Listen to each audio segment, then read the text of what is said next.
Bueno, buenas tardes a todos, muchas gracias por venir.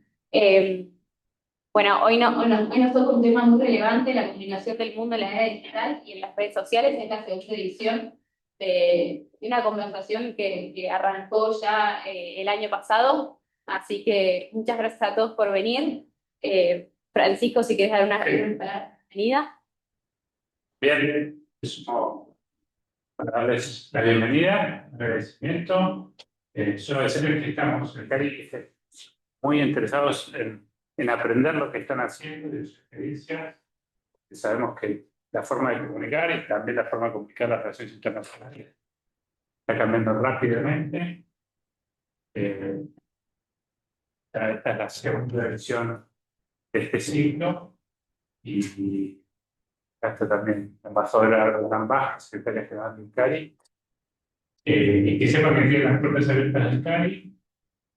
Tenemos muchas iniciativas, 30 comisiones de estudio, muchos programas de publicaciones, Tiempo Joven, distintas formas de datos. Universidad. La idea justamente en un principio fue poder hacer un espacio, ¿no?, de intercambio donde nosotros pudiéramos dar nuestra opinión, nuestro análisis sobre diferentes hechos internacionales y justamente ahí es como nace, ¿no? Como una página de Instagram que después fue tomando rumbo, cada vez creciendo más. Y bueno, hoy en día ya somos más de 15 personas que estamos integrando Panorama y estamos tratando de constituirnos como un pequeño think tank. Así que nada, muy entusiasmado desde ese lado y justamente una propuesta de jóvenes para jóvenes, si lo pensamos. Bueno, diplomacia activa. Bueno, gracias. Primero al Cari, a Francisco por la moderación y por invitarnos. Yo soy de Mendoza, no sé si se nota un poco el acento, no soy de Chile. Diplomacia Activa nació en el año 2018. Arrancó con un blog en el cual me seguía muy amorosamente mi madre y mi abuela. Fue creciendo con el tiempo. Nos constituimos como una asociación civil en el año 2022. Hoy en día somos la comunidad internacionalista más grande de América Latina. En todo este tiempo trabajamos mucho cómo comunicar relaciones internacionales, en lo cual vamos a conversar en este espacio, para pensar qué temas se conversan en la opinión pública y qué rol tenemos las nuevas generaciones en ese sentido. Con ese espíritu y siendo parte de una conversación mucho más amplia, es que decidimos reunirnos con personas muy talentosas para crear libros.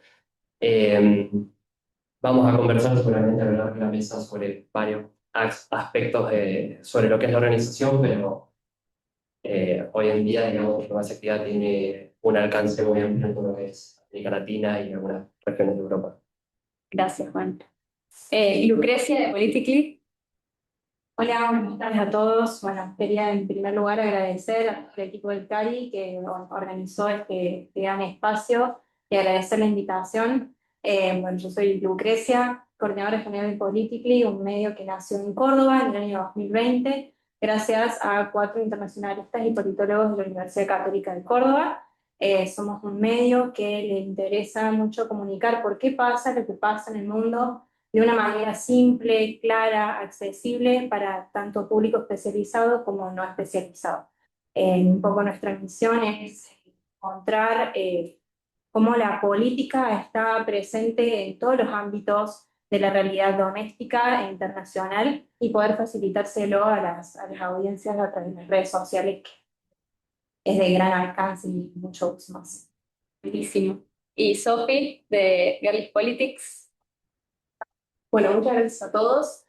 Bueno, yo soy Sofía González Parera, vengo de Girls Politics, es un medio partidario que creamos de jóvenes estudiantes, ya hace 3 años, para jóvenes estudiantes que por ahí no tienen la política tan definida. Intentamos buscar, ver la política desde un sentido más amplio y un poco también desmitificando que siempre para ver la política tenés que verla siempre desde una mirada partidaria.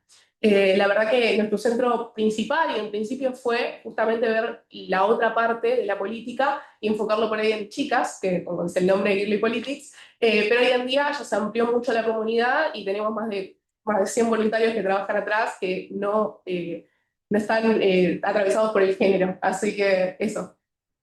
Buenísimo. Bueno, creo que cada uno tiene un montón de su identidad. A mí este tema me interesa particularmente porque vengo un poco en el doble rol del grupo joven del CARI representando al grupo joven y por otro lado también por órbita nuestro proyecto, así que logro diferenciar un montón la identidad de cada uno de ellos. Me gustaría por ahí arrancar con una pregunta transversal, pensar un poco en sus audiencias. ¿Quiénes son sus audiencias principalmente? Me imagino que un poco se pisan, un poco no, pero ¿qué sienten que busca la gente que los consume, que los lee? ¿Qué espera la gente de ustedes para enterarse de lo que pasa en la política, en el mundo? Si querés, Sofi, vamos así al revés, si querés arrancar. Bueno, la verdad que nuestro público es bastante joven, arranca más o menos a los 17 años, inclusive tenemos público menor, que es el secundario, y abarca hasta un rango de los 20 años. Esa es la verdad que en su gran mayoría son mujeres. La verdad que intentamos hacer la política un poco más accesible y buscando siempre esto de los memes, la manera de llegarle e impactarle a ese grupo joven que por ahí no está tan internalizado con la política de los libros. Y por ahí lo que buscan es eso, una mirada clara y fácil de entender sobre los temas por ahí más complicados que vemos todos en la vida cotidiana, como en el noticiero, vemos en los libros. Vienen buscando eso, buscando las noticias, pero de una manera explicada mucho más brevemente, fácil y súper analizadas de una manera más concisa por ahí. Eso es lo que buscan. Perfecto, y te sumo algo. ¿Qué sentís o qué recursos utilizan para que la gente se quede mirando el contenido o que al contrario, qué recursos evitás utilizar para que hace que la gente se vaya, digamos, perder la audiencia? Esto es un tema que venimos atravesando este año, lo estuvimos analizando un montón, el tema de cómo retener a la audiencia en las publicaciones. Bueno, la verdad que en la era de lo inmediato, de la inmediatez, es muy complicado que un video de 13 segundos cuente por ahí lo que un libro entero tiene para decir sobre la política. Entonces, lo que usamos son títulos llamativos, por ahí inclusive frases que nos hayan resonado, que podrían llegar a un análisis más profundo, para que la gente se quede viendo. Inclusive también utilizamos mucho el tema de los videos, que en los primeros 3 segundos sabemos que son claves. Entonces, siempre intentamos como esto, ¿no? Innovar, estar todo el tiempo innovando, que era un gran desafío, todos lo saben, y ver lo justo y lo necesario de lo que es un libro de texto, transmutarlo a una publicación. Sofi, Lucre, perdón. Bueno, un poco siguiendo lo que escuché de Sofía, un poco su patrón, bueno, podemos decir que en Politically la audiencia es tanto, como decía anteriormente, especializada como no especializada en nuestro campo. Tenemos un público también relativamente joven, de 18 a 30 años, predominantemente mujeres.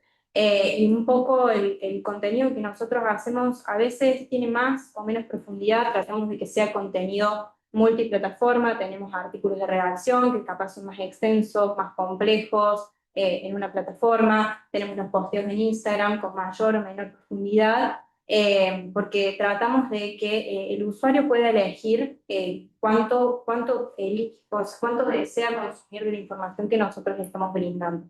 Tratamos, bueno, que siempre sea bastante claro, ir más bien al por qué, por ahí si tenemos un evento histórico, contar cuáles son las claves, un poco sin preámbulos, un poco la diferencia que notamos en las dinámicas de las audiencias en la era digital, digamos, de que ya no se puede hacer tanto una introducción, desarrollo, conclusión y llamado a la acción, sino que hay que ir un poco más al grano, al hueso, entonces tratamos que nuestras publicaciones sean así.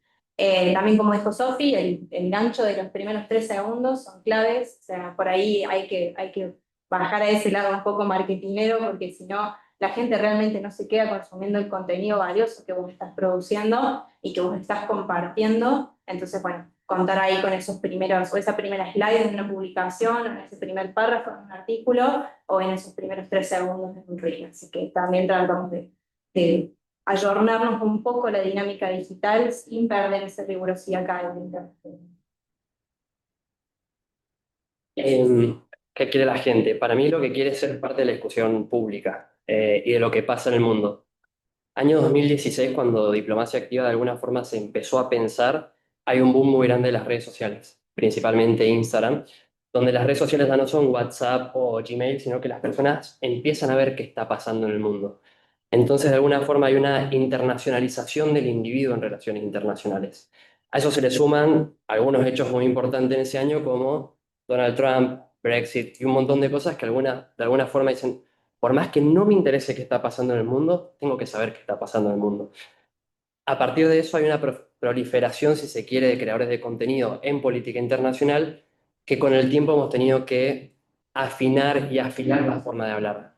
Empezamos hablando del horóscopo de Vladimir Putin y hoy tenemos que hablar de otras cosas mucho más centrales a la hora de hablar de relaciones internacionales por el profesionalismo que eso lleva. En diplomacia activa lo hacemos a través de un método que es TAE, Teoría, Actualidad y Estética.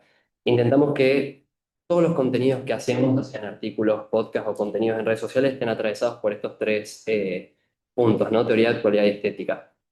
Todo esto conllevó a aprender sobre estrategia de contenido, estrategia de comunicación, cómo hacer que la otra persona sea parte de la discusión y no nosotros ponernos como un orador a contar las cosas.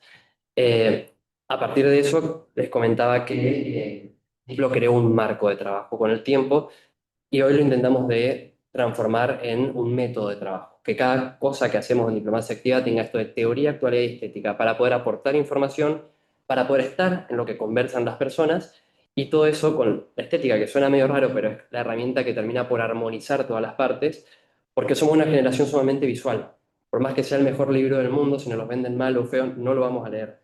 Eso es un problema, pero es una realidad. Entonces, si queremos llegar a la audiencia, una audiencia sumamente amplia, tenemos que usar las estrategias para poder alcanzar, como decían las chicas, puede ser un gancho, pueden ser un montón de cosas que después atraigan un montón de personas a seguir leyendo. Y eso para que sean parte de una discusión mucho más compleja y amplia. ¿Sentís que cambia la forma de dar contenido en las distintas plataformas, digamos? O sea, esa regla que ustedes usan, ¿se adapta distinto a las distintas plataformas? 100%. Particularmente con la estética, no es lo mismo hacer storytelling en los artículos que en un podcast. Y si no diferenciamos los diferentes canales, eso hace que por ahí la persona nos escuche y nos deja de escuchar, o nos empieza a leer y no nos lee más. En redes sociales la cuestión se ha puesto sumamente competitiva. En un mundo del escroleo, que es esto de, bueno, paso videos de todo lo que está pasando, que es el método TikTok, nosotros tenemos que enganchar a las personas para poder discutir cosas serias, ¿no? Eh, y eso conlleva, llevándolo a mucho más amplio, ¿no? ¿Cuál es el estado de nuestras sociedades y de nuestra democracia? Hace un tiempo salió un informe en el Financial Times de qué ven los ciudadanos chinos en redes sociales y qué vemos nosotros en Occidente o en Argentina. Hay una diferencia abismal. Mientras a ellos les muestran ingenieros, arquitectos o personas hablando de geopolítica, a nosotros nos muestran cualquier cosa. Entonces digo, hay que poner estos temas en discusión no solamente por crear contenido, por crear, sino para hablar de cuestiones estratégicas. Gracias. Bueno, Bueno, al lado de lo que dijo Juan, que la tiene súper clara, en ese sentido, nada, también la trayectoria que tiene años. Proactiva, total, creo que es como un gran padre en ese sentido para varias de las instituciones que estamos sentados acá hoy. Creo que de nuestro lado nosotros vamos un poco más a la idea de informar, estar en la coyuntura, ¿bien? Creo que adhiero a lo que decían las chicas del tema de la edad, entre 18 30 años. Nosotros tenemos predominancia también de mujeres que nos ven, ¿bien? Pero más allá de eso, tratamos de abarcar todo, ¿bien? Incluso pensando en esta idea de que lo puede ver alguien grande que por ahí no entiende tanto de las redes sociales o de qué temas se está tratando, etcétera, y es tratar de hacer lo más simple posible una nota, lo que está pasando, ir al hueso, ir a la coyuntura internacional actual y tratar de analizarla no tanto desde la teoría, por ahí como decía Juan en el caso de Diplo, sino más desde la bajada a la tierra, ¿bien? Porque a la larga la teoría está muy linda, pero por ahí si uno no la logra bajar y no la logra conceptualizar en los hechos mismos y en lo que pasa, a veces queda en la nada. Entonces, nosotros tratamos justamente de eso, de combinar directamente una nota, un hecho, un suceso y meterle cosas de teoría, pero tampoco sobrecargarlo y hacerlo simple para la persona que lo vaya a leer. Justamente en ese sentido, creo que la audiencia también va acompañándonos y tratamos de ser multiplataforma, ¿bien? Por ejemplo, ahora hace unos pocos días nos abrimos TikTok y estamos explorando por ese lado, tratamos de generar contenido tipo Reel, tenemos una sección creo que de marca de todos los chicos que es el clip político de la semana. Entonces, nada, todos los viernes subimos un contenido político puntual sobre algo que pasó en el mundo, ¿no? Algo corto, algo explicativo con una descripción, que sea rápido al paso, y yo creo que lo experimenté, al menos cuando estaba estudiando, de esta idea de ir en el subte, ir en el colectivo, lo que sea, y poder justamente leer algo rápido e informarme sobre la coyuntura de lo que está pasando. Así que, nada, creo que también esa es nuestra visión ahora y a largo plazo. Sí, es súper interesante y un recurso súper utilizado en la comunicación digital, que muchas veces se usa algún recurso, alguna historia, alguna anécdota o algo para contar un evento mucho más profundo, por ahí, porque hay gente que no le interesa en sí misma, por ejemplo, una negociación diplomática, pero puede entrar a esa negociación diplomática a través de una anécdota, a través de un video, por eso también lo que decían de lo importante que son los primeros minutos, ese hook que se utiliza mucho en las redes sociales. Así que súper relevante. Quiero pasar ahora por ahí a lo que me parece el tema central de esta charla, que cómo hoy las nuevas formas de comunicar nos exigen bueno, nos muestran nuevos consumos, que la gente quiere enterarse de lo que pasa en el mundo, en el país, de una forma muchísimo más rápida, leyendo menos, se valora un montón la eficiencia del tiempo, pero a la vez nosotros tocamos temas súper complejos, guerras, conflictos, no sé, negociaciones comerciales. Entonces, por ahí mi pregunta va más en cómo hacen ustedes para simplificar un contenido o hacerlo amplio a distintas audiencias sin banalizarlo, sin caer en una simpleza que pierda profundidad. Por ahí, Estefano, también me interesa que arranques vos porque tu perfil es súper académico. Entonces, ¿cómo haces para, que es súper interesante porque también Panorama tiene esa impronta? Entonces, ¿cómo haces para mantener eso académico, la profundidad académica, pero también llevándolo a nuevas audiencias y simplificando? Bien. Parezco académico, no lo soy tanto. No. No, la verdad es que El tipo de contenido. total, total. Nosotros tenemos una secretaría académica, que los chicos son mucho más académicos y mucho más rigurosos que yo, y piensan continuamente, nota a nota, bien, de rodearse de las mejores personas como para poder hacer algo que justamente llegue a la gente y tenga esto que vos decías, un poco de teoría, un poco de explicación y esa bajada justamente a tierra, como te decía antes, que logre justamente que la gente no solamente se enganche, sino se informe y sean buenas fuentes y buenos datos, ¿no? Eh, y creo que es fundamental porque, a ver, nosotros en esa secretaría trabajamos y craneamos 3, 4, 5, 6 personas, notas a futuro, tal vez pasa coyuntura en el medio y tenés que salir a buscar a alguien que sea el experto en el tema, pero creo que la clave del éxito en ese sentido es rodearse de las mejores personas posibles, que entiendan ese tema al dedillo, ¿bien? Y que justamente si lo logran entender y lo logran explicar bien, van a hacer una buena nota y van a tener un muy buen contenido, buenas fuentes, que por ahí uno que al ser más generalista, bueno, puedo tocar de oído de tal tema, de tal otro, pero no puedo dar una visión 100% sobre ese tema en específico, ¿no? Así que creo que ahí está el buscar a esa persona indicada. Rodearse de expertos. Exacto, rodearse de expertos, Me total. encanta. Bueno, ¿cómo generar contenido complejo sin que pierda profundidad siendo el padre de los contenidos? Me han bautizado. No, nosotros en esto que mencionaba recién del método, para nosotros la teoría es la información que compartamos no sea una crónica periodística. Porque entre tanta información las personas se terminan perdiendo en ese troleo que nos mencionaba.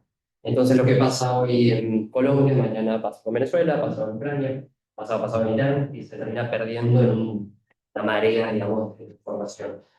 Entonces la teoría lo que hace es el aporte al contenido de valor. Y nuestra experiencia en este tiempo es que, lejos de alejar a la comunidad, se crea comunidad. Hay muchas personas que están interesadas en saber más.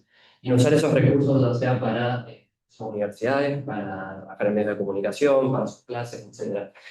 Entonces, para nosotros la teoría es fundamental. La actualidad sirve para conversar, a ver qué está conversando la gente. Y esto que mencionábamos del cómo, para nosotros es la estética. O recién decía, lejos de ser una herramienta cosmética, para nosotros una herramienta que termina por armonizar todas las partes. Y tiene que ver con la honestidad intelectual de, bueno, hablar con personas que experiencian el tema, de decir, te presentamos un tema complejo en una conversación amplia. Nosotros particularmente, si ustedes ven nuestro Instagram, hacemos carruseles de por ahí 15 slides o páginas, o sea, algo largo para que alguien vea en redes sociales. Sin embargo, como decía, tenemos la experiencia de que la gente se quede leyendo, personas que quieren estar en esa discusión.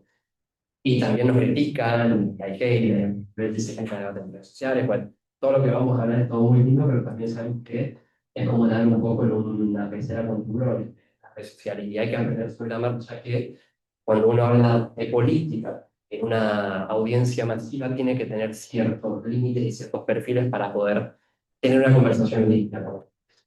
Así que para mí esas tres patas de teoría, cultural y estética son fundamentales a la hora de comunicar. Lucre, gracias.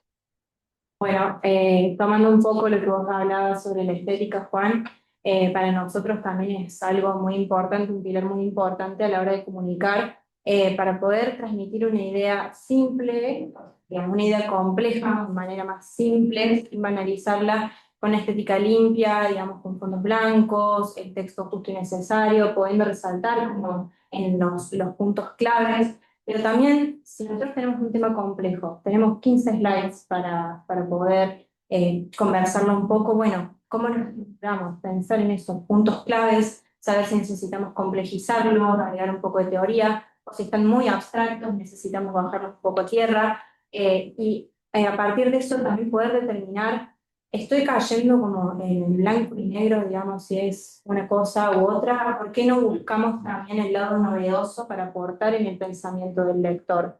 Digamos, de que quien esté del otro lado leyendo nuestro contenido pueda después salir reflexionando o sentarse en la mesa y decir, che, tengo ganas de hablar, que también es algo un poco que se pierde y para nosotros, digamos, es algo súper súper enriquecedor y súper gratificante poder decir, bueno, la gente, les ayudamos a volver a pensar políticamente el mundo, porque en esta cuestión de las redes sociales uno también cae en esa vaguedad de ya no querer pensar, de ya no querer leer tanto, entonces ir mezclando algunos de esos puntos y traer estas novedades en el análisis para nosotros nos ayuda mucho a salir de eso de, que pasa muchas veces en las redes sociales de banalizar. Y también lo que tratamos es de, si es un tema muy complejo, muy extenso, bueno, lo dividamos en distintas piezas. Hoy subimos un carro, después subimos un reel que siga profundizando, o hacemos un artículo un poquito más extenso para darle continuidad sin que sea fatigoso para quien está del otro lado.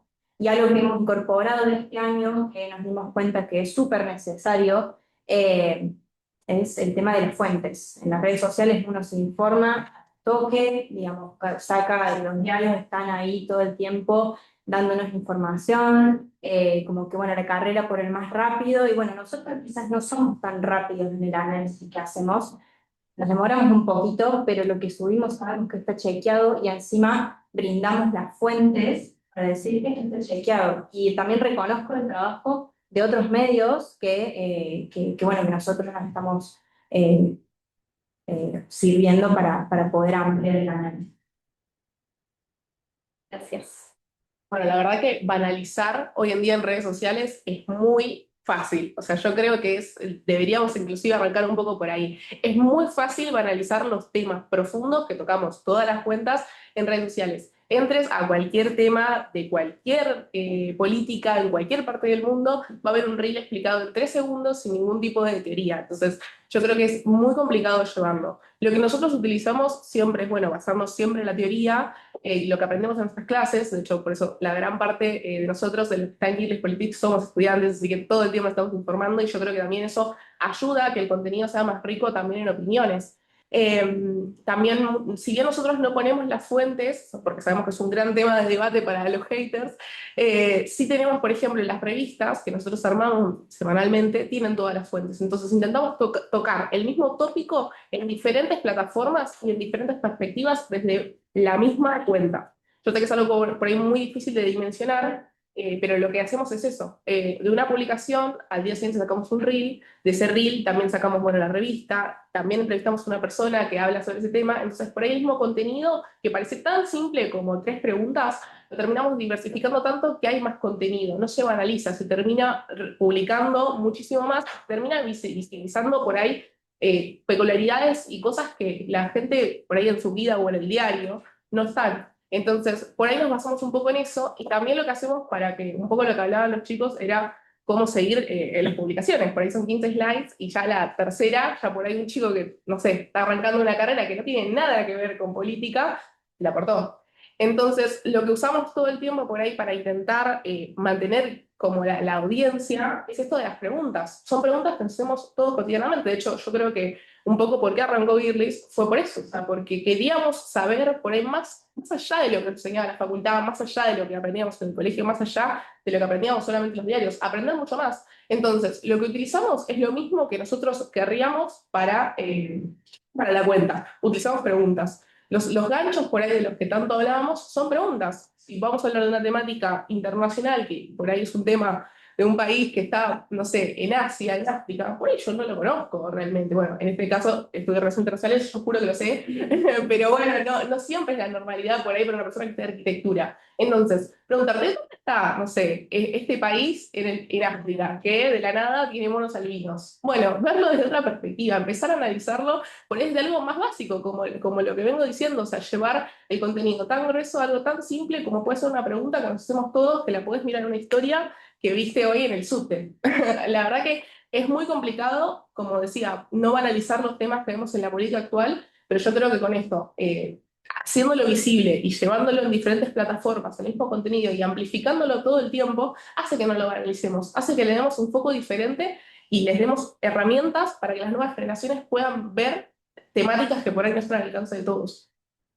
Buenísimo. Ahí nombraron por ahí las viralizaciones que por ahí surgen con temas polémicos o los haters también.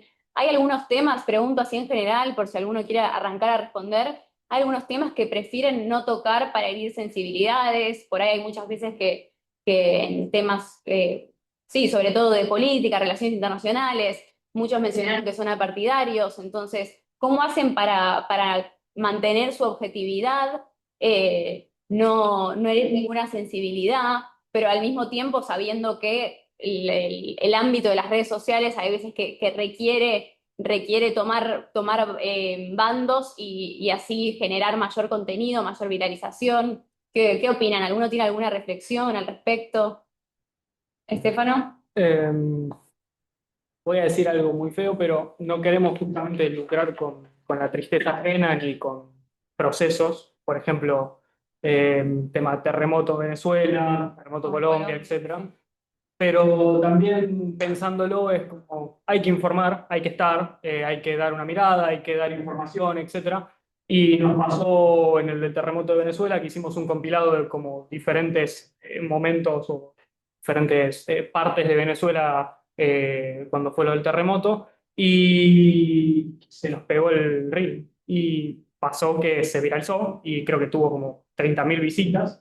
Y bueno, nada, para nosotros que somos una página chica en comparación de justamente los chicos, nos trajo muchos seguidores, comentarios, etcétera. Obviamente poniéndonos del lado de la gente, solidarizándonos. Después subimos una historia justamente recomendando lugares donde se pudiera dejar donaciones, contribuir económicamente, etcétera, con la causa, pero bueno, nada, era como eso, ¿no? Lo agridulce de, bueno, estamos pegando un reel o un tema y a la vez hay una tragedia de por medio, así que nada, creo que eso. Después, con respecto al posicionamiento político, no tenemos problema. De hecho, no hemos tenido hasta ahora hateo con respecto al posicionamiento. De hecho, tratamos de ser bastante partidarios, así que nosotros tenemos análisis desde perspectiva de izquierda, de derecha, de arriba, de abajo, no hay ningún problema en ese sentido. Hemos tenido diferentes análisis sobre un mismo tema, tocado desde una perspectiva o desde otra, con diferentes expertos o diferentes jóvenes que han escrito, así que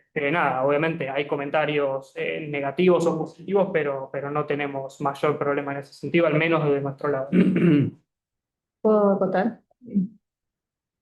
Bueno, nosotros sí tenemos bastante hate en las redes. Por ahí nos pasa de que es una persona al pasar que lee un posteo y se queda solo con ese posteo y comenta, ¿no? Que esto es una porquería, que son re zurdos, que son re de derecha, que todo, de todos los tipos de comentarios, pero se quedan con un solo artículo, una sola publicación o un solo reel.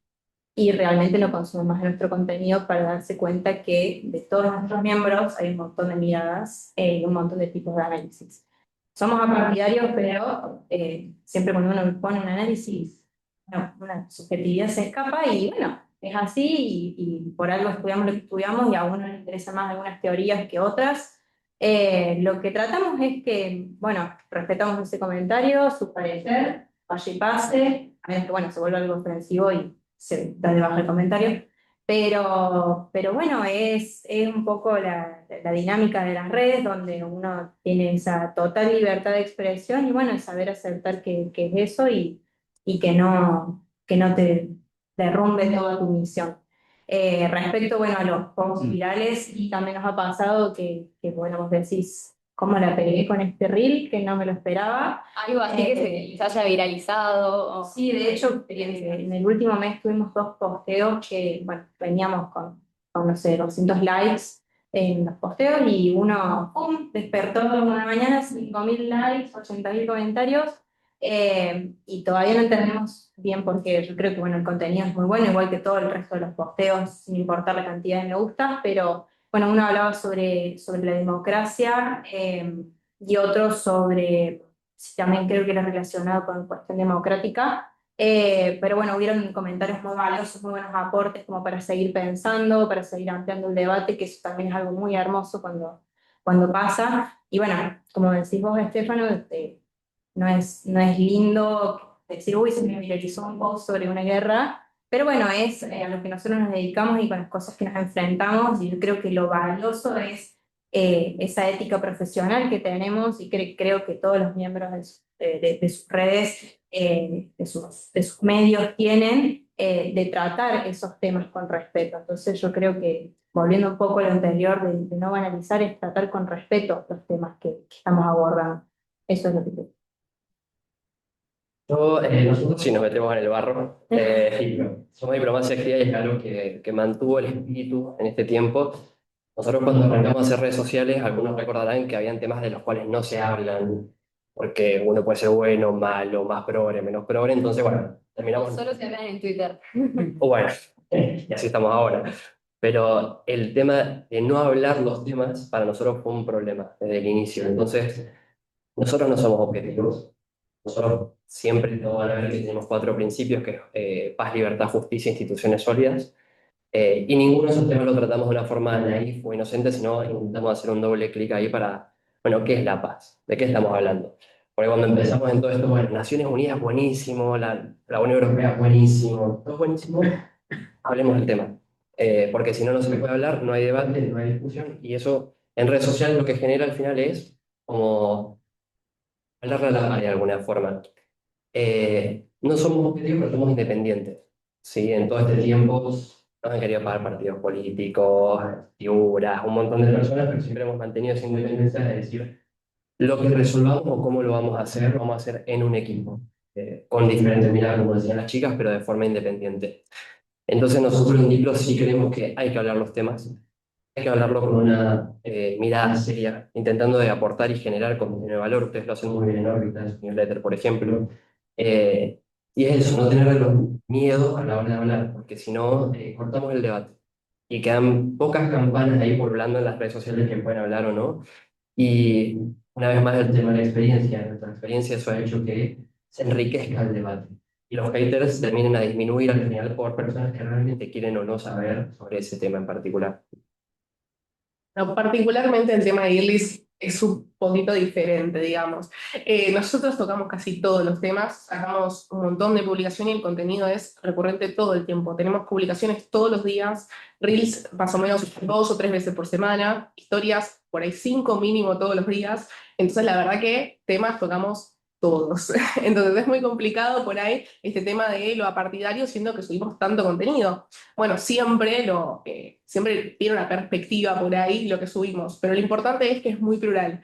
Y en cuanto a los haters, tenemos un montón. Tenemos un montón, y la verdad que no les voy a mentir, o sea, nosotros crecimos la cuenta, de hecho llegamos a nuestros primeros 10.000 seguidores gracias al hate. O sea, parece algo muy complicado por ahí de ver ahora, que ahora ya por suerte superamos, estamos en 60.000 seguidores, pero los primeros 10.000 los hicimos gracias a los haters. Y parece gracioso y algo por ahí que si no estás muy metido por ahí en el nicho de las redes sociales, no tiene ningún tipo de sentido, pero es real. Nosotros arrancamos con un video muy viral que se nos hizo sobre con quién te hiciste la casa, con Perón o con quién. Era algo así el video, yo no les quiero mentir. Y es muy complicado también por ahí ver la política desde una perspectiva partidaria. Entonces, eso generó muchísimo hate, ese video. Que, a ver, era un título, algo cómico, y obviamente que es un mito y es algo como súper gracioso. O sea, no estamos a favor de ningún partido, pero gracias a eso tuvimos un montón de repercusión. Entonces, lo que hicimos a través de estos últimos 3 años en Irlis fue basarnos un poco en eso, saber que nos iban a hatear por todo lo que íbamos a subir, no importa lo que subamos, si es bueno o malo, de eso la verdad que haters nos llueven por todos lados, siendo además una cuenta que se llama Girls Politics, todo es rosa y violeta, y me va por temáticas, inclusive llevadas a cosas que por ahí vemos, no sé, por ejemplo, la publicación de las publicaciones más populares que tuvimos, que tuvo como 5 millones de visualizaciones, fue China quiere traer a Shane para manipularnos. Fue algo así, yo les juro que es algo así. No sabíamos cómo esta publicación iba a tener tanta repercusión. Y entendimos que era eso, o sea, realmente que las visualizaciones muchas veces son a través del hate, pero también así como lo ven personas que no tienen ganas de consumirlo y que por eso hatean y por eso ponen cosas negativas, también hay un montón de gente interesada. Entonces logramos darle por ahí lo que sería vulgarmente una vuelta de rosca a ese hate que nos venía, y logramos transformarlo en nuestros seguidores, que hoy en día es una comunidad súper fiel que nos siguen en la mayor parte de Latinoamérica, son todas chicas. Entonces logramos identificar por ahí eso que nos hacía por ahí un punto débil para muchos, logramos algo construir increíble, por ahí a mi parecer, que es encontrar esto, una comunidad súper fuerte que se banca un montón de oleadas de hate, porque los temas son muy controversiales, al tocar tanto cantidad de temas, como vengo diciendo, y tanta contenido, es muy complicado. Pero por suerte, la verdad que logramos buscar esa vuelta, que no siempre es fácil, la verdad. Y las redes sociales son muy volátiles y todo el tiempo están subiendo, está pasando algo en otro lado y sale una fake news o sale cualquier cosa. Entonces intentamos buscar la vuelta también para que sea algo sólido lo que publicamos. Entonces, la verdad que es complicado, siendo que somos una cuenta que hoy en día hay un montón de personas detrás. Pero siempre intentamos eso, aparte de ser partidarios, buscar una perspectiva por ahí con lo que nos identifique, que somos estudiantes que buscan mostrar las relaciones internacionales a través del lenguaje simple.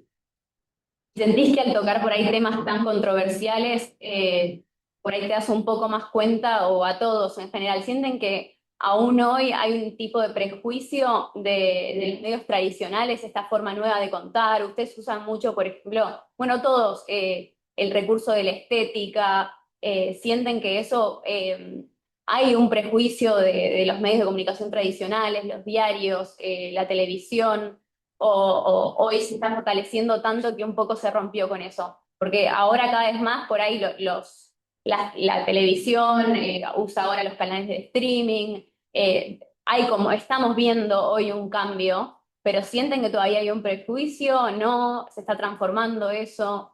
Yo creo, por lo menos, perdón, no sé si uno quería hablar antes, que sí, o sea, hay como medio un prejuicio, sobre todo siendo que cuando arrancamos por ahí la cuenta no teníamos tanta, por ahí, no sabíamos la masividad con la que íbamos a llegar, impactar en la gente, nos dimos cuenta que era mucho más grande que nosotros y que los medios de comunicación tienen muchos más recursos. Obviamente, una publicación por ahí que arma algún medio tradicional grande iba a tener más visualizaciones que nosotros. Entonces, obviamente existe el prejuicio, y siendo que nuestra cuenta, si la conocen, es toda rosa, violeta y tiene un montón de flores, es complicado salir de ese estigma por ahí, pero yo creo que también eso un poco es lo que fortaleció que haya una comunidad tan fuerte y que nuestros seguidores sean tan fieles a por ahí a lo que venimos propagando ya hace 3 años. Entonces, o sea, si bien hay un estigma muy grande, siento que también eso ayudó mucho a crear como la comunidad en redes sociales, que es algo como muy difícil de maxificar y poner en palabras siquiera.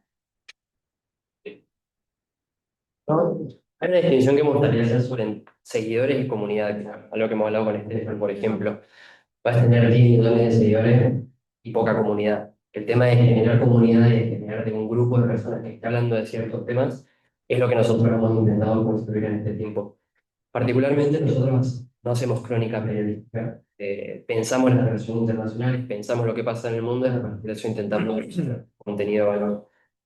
Eso nos diferencia por ahí de medio de comunicación, pero algo que hemos intentado hacer en este tiempo es trabajar con medios de comunicación. Diplomacia Activa tuvo programas de streaming, programas de radio en algunos medios tradicionales como MZ, por ejemplo, y lo que hemos hecho es tender un puente. Un puente es necesario entre lo que pasa en el mundo, los internacionalistas que estudiamos estos temas, y medio que por ahí, en vez de leer a un internacionalista argentino o elegir un internacionalista argentino, buscarnos a la BBC. Y esto mismo de los puentes, yo siento que hay que hacerlo en toda la sociedad, empezar a trabajar en la cohesión social en Argentina. Los think tanks como el CAN, medios como los que estamos acá sentados, y canales tradicionales, pero para mí, lejos de generar brecha, para mí eso tiene que ser como una especie de trabajo en conjunto y en comunidad. ¿No? Yo voy a ser un poco menos diplomático en ese sentido. Estando en las casas de las relaciones en la Casa de las Relaciones Internacionales, yo voy a hablar un poco más de teoría en este sentido. No sé si conocen la idea del interregno de Gramsci, la idea de que hay un poder que cae y un poder que sube y hay una transición intersistémica. Creo que es lo que está pasando. Las redes sociales, al fin y al cabo, van a ser las que primen en el futuro. Canales de streaming, vos bien los dijiste. Radios en vivo, YouTube, Twitch, etcétera, etcétera, etcétera. Bien, van a seguir, digamos, ganando terreno por sobre lo que son los medios tradicionales, porque justamente la juventud se informa y logra adquirir información de otra manera y muy diferente a los padres, a los abuelos. Y creo que justamente eso está generando un cambio de paradigma, me parece, ¿no? Entonces, también se nota cómo justamente los medios tradicionales se vuelcan, como vos bien decías, a todos estos canales de streaming o tratar de llegar a la masividad a partir de las redes sociales. Y yo creo que lo que hacen nuestras páginas o nuestras instituciones es eso, justamente, tratar de dar una mirada más informada, como lo podría dar también un medio masivo de comunicación, pero a través de las redes sociales y con otro sistema, ¿no? Estando offline, trabajando en back office, teniendo reuniones cada tanto, teniendo un canal de stream, qué sé yo, subiendo contenido esporádicamente, teniendo una agenda ya programada de diferentes publicaciones, estando uno en el centro del país, otro en el exterior y así sucesivamente, y no necesariamente todos en línea o en el mismo lugar trabajando a la par, ¿no? Entonces me parece que eso es un gran cambio. Creo que de hecho los chicos, y seguramente lo pueden decir mejor, tienen redactores en otras partes del mundo, ¿no? Nosotros tenemos en otras provincias, así que bueno, estamos a escala más local, pero seguramente también se nos dé el tema de que haya gente interesada en otras partes del mundo que quieran escribir, y creo que eso también le genera un plus, que obviamente esa masividad te hace llegar a otros lugares y romper barreras que por ahí un medio tradicional o hegemónico no, porque bueno, está instaurado muy de una cultura de un lugar. Por ejemplo, ahí Juan decía BBC, bueno, es muy inglesa, digamos, ¿no? El argentino promedio no consume BBC. Qué sé yo, un canal local lo consume el argentino, no lo consume por ahí alguien de la región, pero no de otra parte del mundo. Entonces, yo creo que nosotros tenemos otra forma de llegar a la gente y otra forma de llegar a nuevas audiencias a lo largo de todo el mundo. Genial. Yo lo que considero es que los medios tradicionales se han tenido que adaptar a esta nueva lógica que ha avanzado muy rápido, sobre todo a partir de la pandemia. Lo que les ha jugado muchos favores su preexistencia histórica y la gran cantidad de recursos con los que cuentan para adaptarse, ir para adelante con toda y poder hacer de un día para el otro, armar todo un equipo de redes sociales, streaming, de podcast, artículos y demás. Bueno, los medios que se arman bien desde abajo no lo tienen. Así que yo lo que sí me parece que el diferenciador es, como dice Juan, la cuestión de la comunidad. En esto de que hay que ir haciendo ladrillo por ladrillo para construir una casa, bueno, empieza a ser como, bueno, estoy empezando este proyecto, seguime, decime qué te parece, si te gusta, bueno, la conozco a Sofi, che, bueno, hagamos una colaboración, empecemos a así construir comunidad y poder ir creciendo todos a la par, Yo creo que eso es algo que diferencia también de los medios tradicionales de comunicación, que se compite por quién informa primero, quién da la primicia. Eh, y para nosotros es en realidad como, bueno, ir creciendo dentro de las redes sociales. Me parece bueno, que eso es lo más valioso y también lo que nos une como los profesionales o futuros profesionales que somos. Genial, me dieron pie a hablar de por ahí las comunidades. Quería preguntarles un poco, sé que muchos hacen y es más, tuve la oportunidad de hacer algunas colaboraciones con varios de ustedes.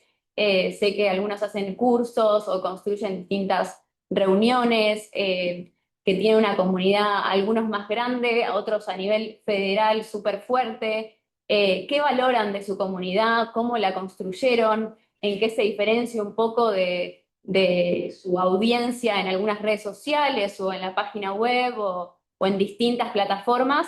Y qué eventos y qué oportunidades hay abiertas en general para la gente que por ahí hoy está acá, que vienen seguramente porque están interesados en sus proyectos. ¿Qué oportunidades tienen para la gente? ¿Qué ofrece, digamos, la comunidad y el ser parte? Juan, si quieres arrancar. ¿Y qué más trayectoria tiene? Para mí hay algunos temas previos de por qué generamos comunidad en relaciones internacionales que a la otra parecería algo difícil. Primero hay un tema entre el internacionalista, el joven profesional y el mercado laboral. Principalmente en el interior de Argentina es complicadísimo y un tema que se toca mucho. Cada vez crecen más las universidades de relaciones internacionales y el mercado laboral es cada vez más acotado.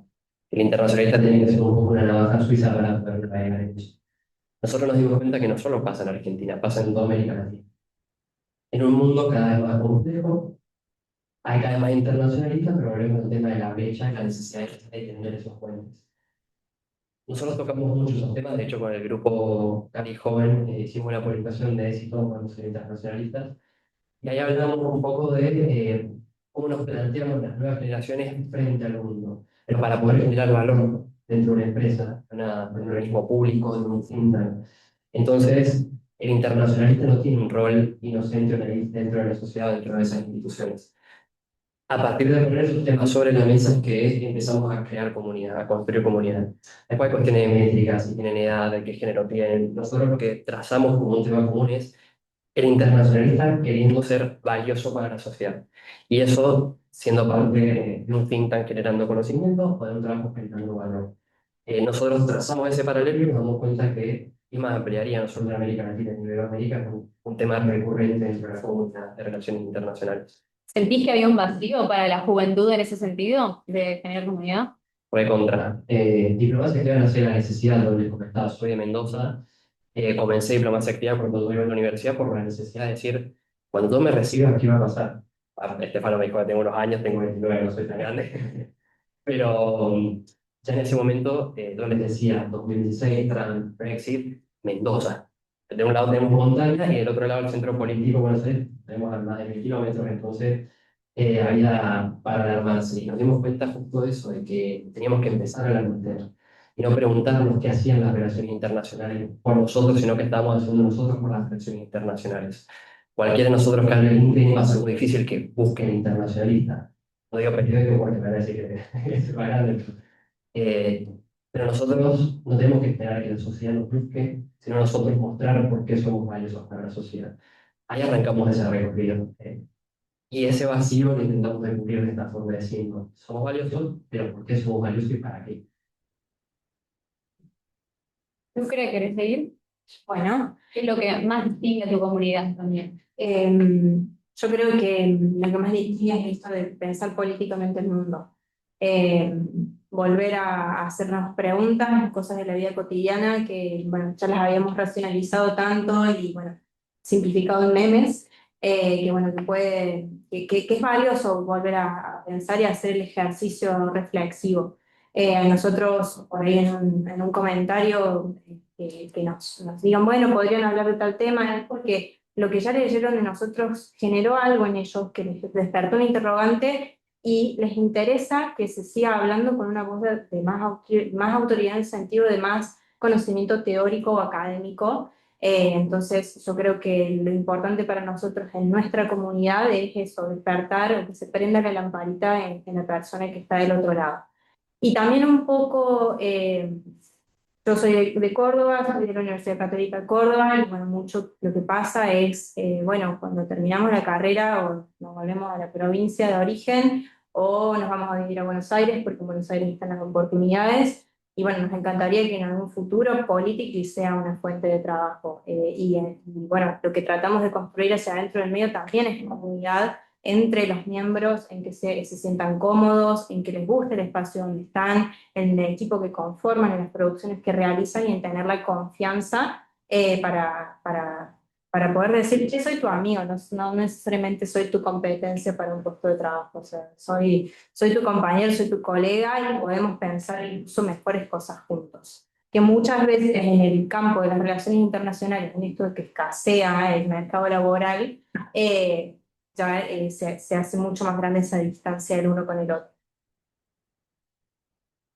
Bueno, la verdad que construir la comunidad de IRLIS fue un gran desafío, sobre todo como esto que mencionaba por ahí antes, que se basó un poco en el hater, en los haters, perdón. Y la verdad que la importancia que tuvo también fue un poco lo que le pasó a los chicos. La verdad que nosotros arrancamos siendo 4 estudiantes que vivíamos en la facultad, que por ahí algunos temas los entendíamos mejor que otros, y por ahí después de las clases nos quedábamos con curiosidad de decir, che, solamente esto o hay algo más detrás que por ahí puede ser más interesante inclusive. Entonces, un poco también lo pensamos de ese lado y dijimos, bueno, si nosotros también tenemos esta curiosidad, hay personas del otro lado que también deben tener la misma curiosidad.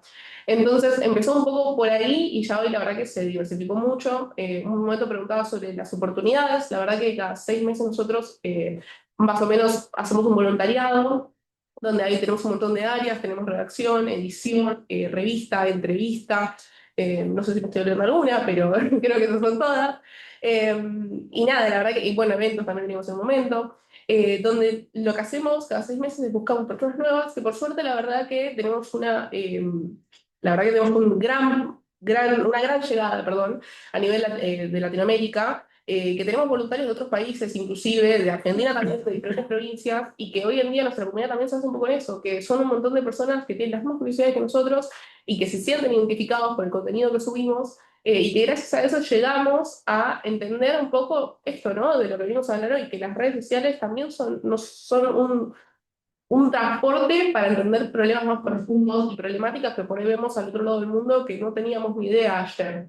Entonces, la verdad que, bueno, construir la comunidad fue gran parte el boca a boca, a todos los voluntarios que tenemos en diferentes países, en diferentes provincias, y lo lejos que podemos llegar gracias a la comunidad, porque la verdad que hoy tenemos un comentario de hate y mucha de nuestra comunidad va a avalar o decir lo que piensan, y eso es súper rico para nosotros, y pensar también que las diferentes personas puedan comentar libremente, eso es lo que yo creo que, al fin y al cabo, hace a que sea una sociedad, o sea, una comunidad, como veníamos diciendo, mucho más amena. Entonces, yo creo que lo fundamental para quedarse con todo esto es que lo importante es la pluralidad, yo creo, de lo que hace que lleguemos a la comunidad. Bueno, creo que en nuestro caso, de vuelta, si bien nosotros somos más chicos en comunidad que los chicos propiamente dicho, ¿no? Tenemos casi 3.000 seguidores. Más allá de eso, tratamos de que la idea del federalismo siempre esté presente, ¿bien? Justamente creo que es una de las claves. Cuando pensé y pensamos Panorama, la idea siempre fue que hubiera gente de diferentes provincias, teniendo en cuenta esto, lo que mencionaban los chicos del tema de la inserción laboral, de el reconocimiento, de poder crear un perfil más académico, tener una posibilidad de escribir, de difundir sus ideas, etcétera. Creo que desde su primer momento fue la idea justamente de que chicos de diferentes provincias pudieran tener ese espacio, ¿no? Y que fuera libre ese espacio, ¿no? Que no hubiera alguna restricción alguna de cómo pensás, cómo escribís o qué querés decir, etcétera. Libertad de temas, libertad de opinión. Y segundo, el tema más allá de la idea de las provincias, la idea de gente comprometida. Todos tiremos para el mismo lado, ¿no? Hoy en día nosotros también tenemos voluntarios, más allá de los secretarios y subsecretarios que componen cada área. Tenemos un montón de chicos que están en la parte académica, comunicacional, institucional, porque la idea también nuestra es hacer eventos, así que tener ese tipo de proyectos craneándolo continuamente y no solamente acá en Capital, sino en diferentes provincias. Si todo va bien, seguramente empecemos a tener en algunas partes del país algunos eventos. Y obvio, siempre con esa idea de los chicos de que traigan nuevas ideas en esto mismo que decían ellos, de poder justamente ir para adelante, de que todos seamos amigos, compañeros, bueno, eso creo que es fundamental y la idea de generar nuevos proyectos, de que la página siempre esté viva y retroalimentada misma con los chicos que van acercándose. Nosotros tenemos, por ejemplo, un formulario donde aquellos que quieran escribir pueden inscribirse y mandarnos como las propuestas o los temas que quieran escribir y abordar. Tenemos un voluntariado, en realidad varios, por diferentes áreas, que son anuales, pero estamos pensándolo hacer semestral porque tenemos bastante demanda y obviamente el flujo es continuo, así que nada, y lo bueno es que nuestro trabajo es 100% online, así que tenemos esa forma de acercar a todos. Me encanta. Bueno, buenísimo. Y también cuando un proyecto crece, cada vez tienen más colaboradores, Sí. lo que me mencionabas de a nivel federal, querer cubrir mayormente a nivel federal, cómo hacen en Panorama y cómo hacen en general para que haya determinada coherencia en el mismo equipo, pero manteniendo la libertad de temas, como decías, que cada uno escriba un artículo, pero a la vez mantener un mismo tono editorial. Juan mencionaba que ellos tienen sus objetivos, toman partido por algunas cosas. Bueno, ¿dónde está el filtro ahí? ¿Cómo toman opinión? Pero al mismo tiempo dejan esa libertad de opinión también. Total. Desde nuestro lado, bueno, nosotros tenemos reuniones casi todos los meses y tratamos de después tener reuniones por cada equipo. Entonces, tratamos de ahí justamente ir construyendo estos objetivos que se van haciendo, ¿no? Por ejemplo, el área de la comunicación tiene un objetivo de corto, mediano y largo plazo. Entonces, los secretarios designan ahí esos objetivos, obviamente con mi aval, pero más allá de eso tratamos de que cada área tenga autonomía, porque hay cosas que obviamente a mí me exceden, y está bueno que también los chicos tengan esa independencia, vayan adquiriendo ese fogueo mismo de las cosas que van surgiendo en lo diario. Y creo que los objetivos son claros en el sentido de que todo lo que quieran hacer, siempre van a tener la puerta abierta para ir proponiendo cosas. La idea de justamente no alinearnos con nadie de manera política, entonces poder recibir la opinión de todos y después, nada, van surgiendo temas, mismo por nuestros ámbitos donde estamos, universidades, que tenemos gran heterogeneidad de universidades, ya sea porque o damos clase o cursamos o estamos trabajando en algún lugar relacionado a eso,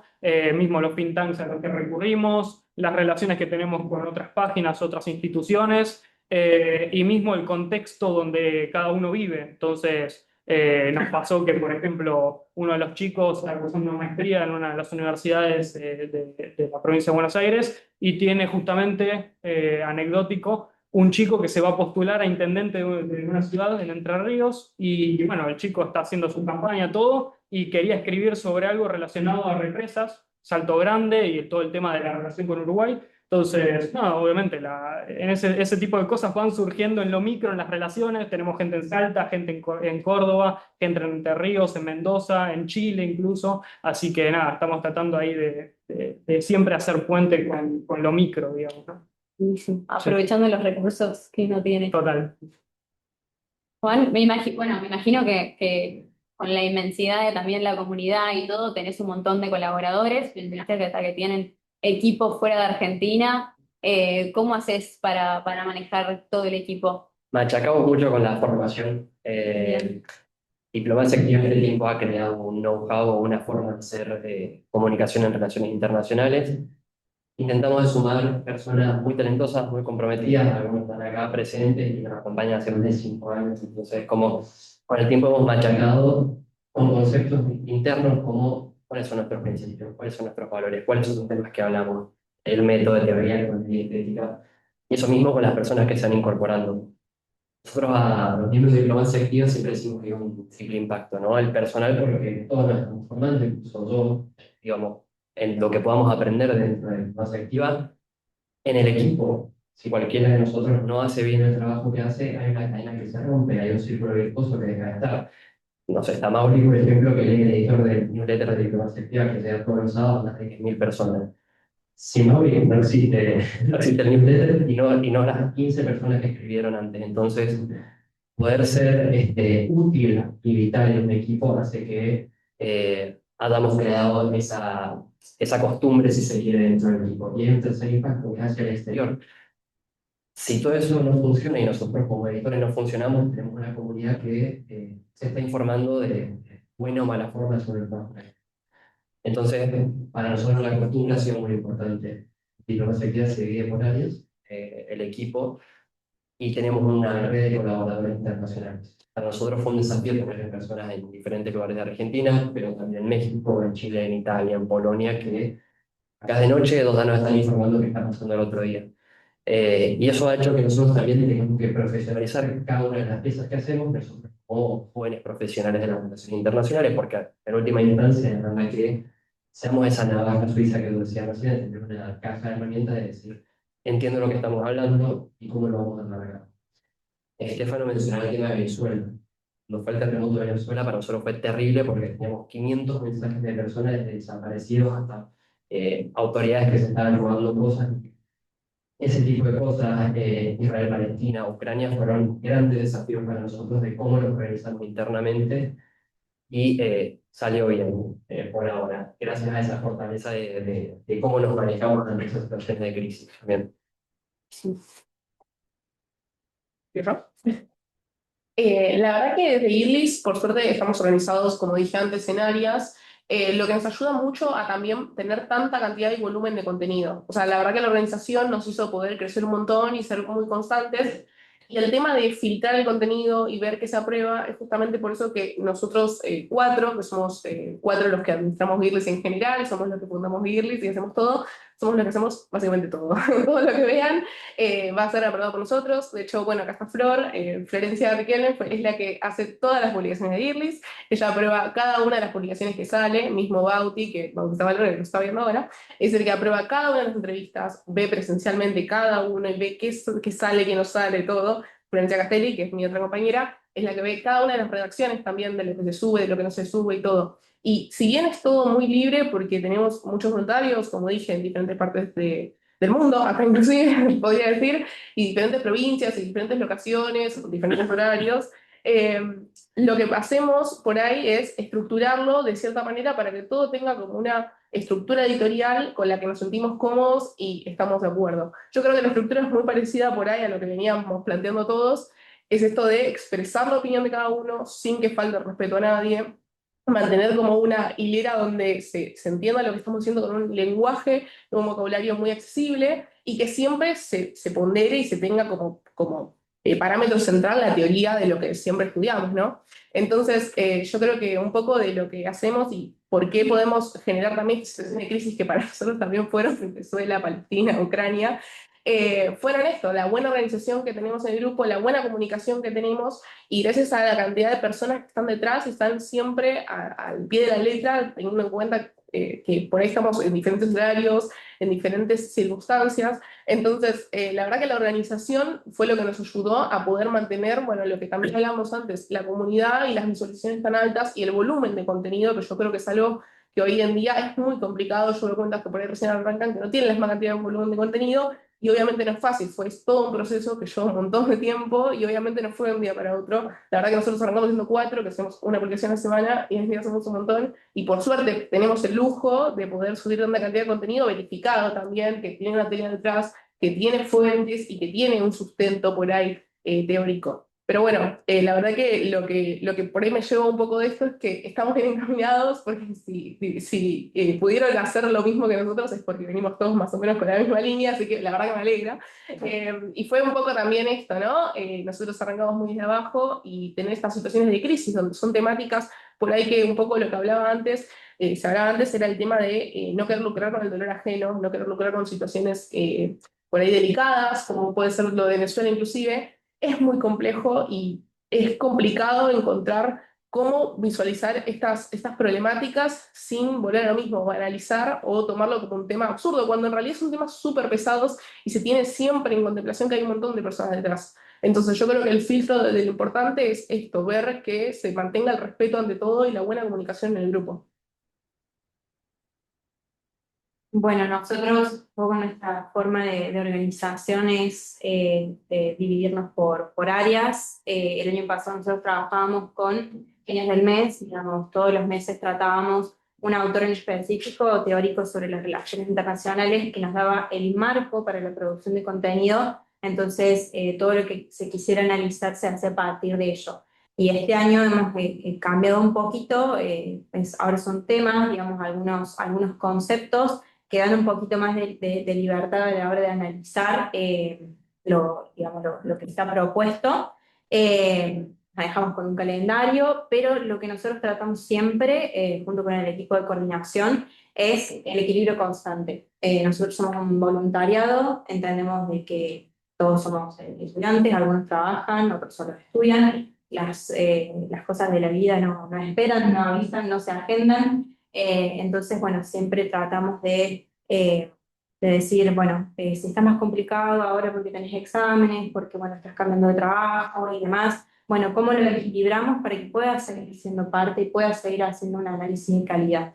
En lo que refiere a las crisis, así como a las cuestiones espontáneas, por ahí nosotros priorizamos en vez de la inmediatez, la calidad del análisis. Entonces, bueno, quizás llegamos unos días después, pero si alguien puede hacer algo rápido, espontáneo y de calidad, se sube en el momento y se hace el aporte de nuestro lado, y si no, se pasan los días según los calendarios que nos permite cada uno de los voluntarios.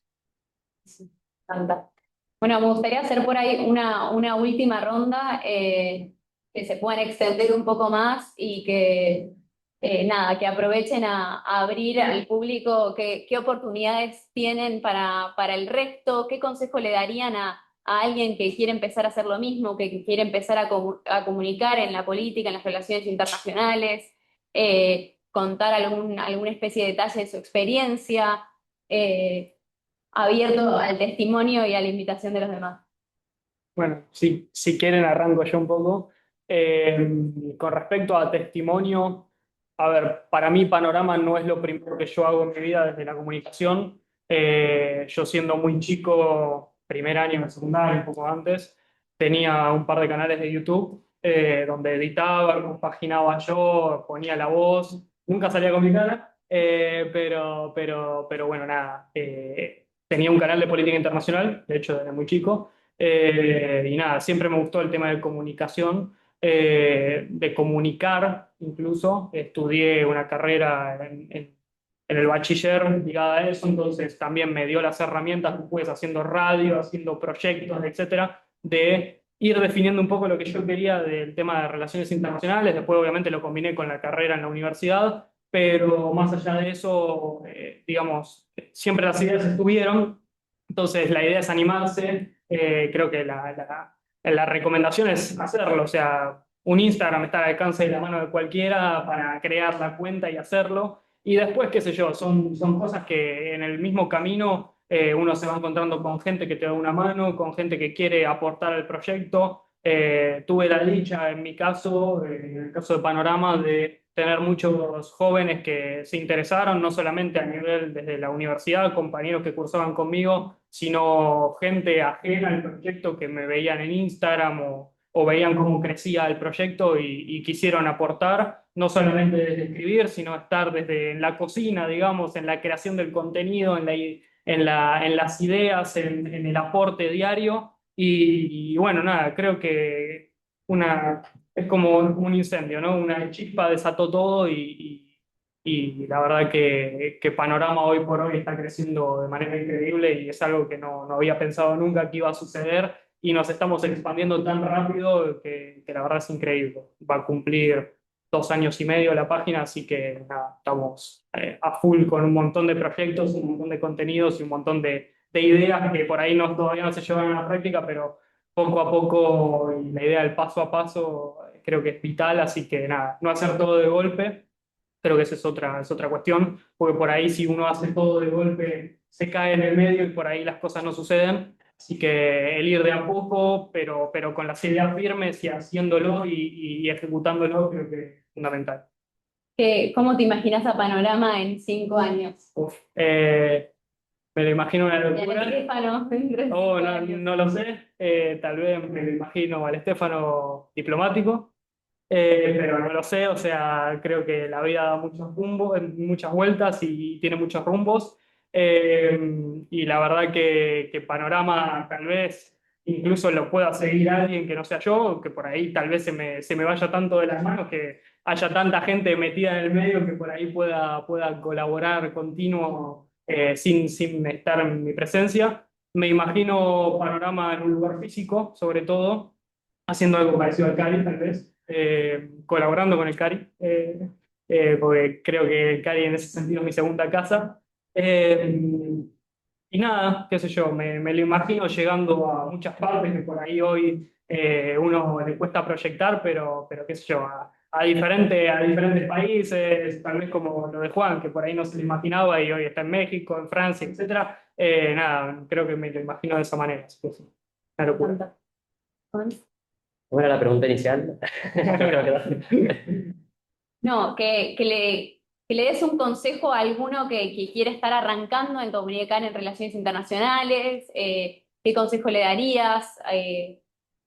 Bueno, todavía estoy formándome, pese a que me han titulado de una forma muy generosa. Pero para mí empezar y trabajar en este tiempo de relaciones internacionales y tener los pies sobre la tierra es importante. Si hacemos contenido de relaciones internacionales, que eso no se despegue de lo que está hablando la gente y de lo que está pasando la gente también. Nuestra carrera no tiene por qué, o nuestra disciplina no tiene por qué estar alejada de lo que habla la comunidad en general. Si nosotros hoy tenemos presidentes que ganan elecciones en redes sociales, tenemos conservadores populares, como dice Francisco, de alguna forma llegando al poder de esa manera y con ese tipo de comunicación, siento que nosotros tenemos por ahí la responsabilidad de poner ciertos temas sobre la mesa, de que sean temas serios, que sean temas que aporten a la discusión, en un tiempo donde también hay una nueva generación que en ese espacio de redes sociales pierde el eje, se pierde el foco. Y ahí de nuevo planteo hacia dónde va Argentina. Generar espacios desde Argentina, por Argentina y para Argentina. Siento que es el momento que nos puede ayudar a pensar de forma estratégica cómo hacer contenido. Entonces dejamos de vulgarizar el contenido para hacer contenido serio, que aporte una discusión que sea intergeneracional, que sea para todos los géneros, que sea para todo el mundo, pero que de alguna forma Argentina esté en la discusión de lo que está pasando en el mundo y también en ese mundo digital. Y ustedes también están haciendo cursos y nada, aportando también al mundo académico. ¿Qué experiencia te llevas de eso? Hay una pregunta de cómo se mantiene todo esto que estamos hablando, porque pasamos a ser como una especie de estafa piramidal a todo tipo de cosas, y el punto es ahí encontrar la sostenibilidad de una organización. Nosotros en Diplomacia Activa hemos trabajado con diferentes instituciones, universidades nacionales acá en Argentina, instituciones interiores como el College of Europe o la USAM en México, y ahora tenemos una comunidad exclusiva de diplomacia activa donde trabajamos temas internos, son suscriptores que de alguna forma van a tener todo lo que sería la arquitectura y la estructura de dentro. Han sido métodos, ha sido difícil porque tratamos temas de política, es muy fácil que a nosotros se nos acerque un partido político y nos digan, che, bueno, hablemos de estos temas. Pero también esto que decía tú recién de no somos objetivos, pero somos independientes. Y tener ese espíritu y mantenerlo y protegerlo es lo que ha hecho que seamos legítimos en la discusión pública también. Podemos hablar del tema que queramos, sin ningún miedo de redes sociales, con la legitimidad de la independencia. Eso lo ponemos sobre la mesa y para nosotros ha sido vital. ¿El ser independiente sentís que fue una traba para la monetización? Sí. Sí, porque en los comienzos, por lo menos, las relaciones internacionales se alejan del sector privado, por lo menos acá en Argentina y particularmente hacia el interior de la Argentina. No me refiero a las grandes empresas, sino al sector pyme, a los medios.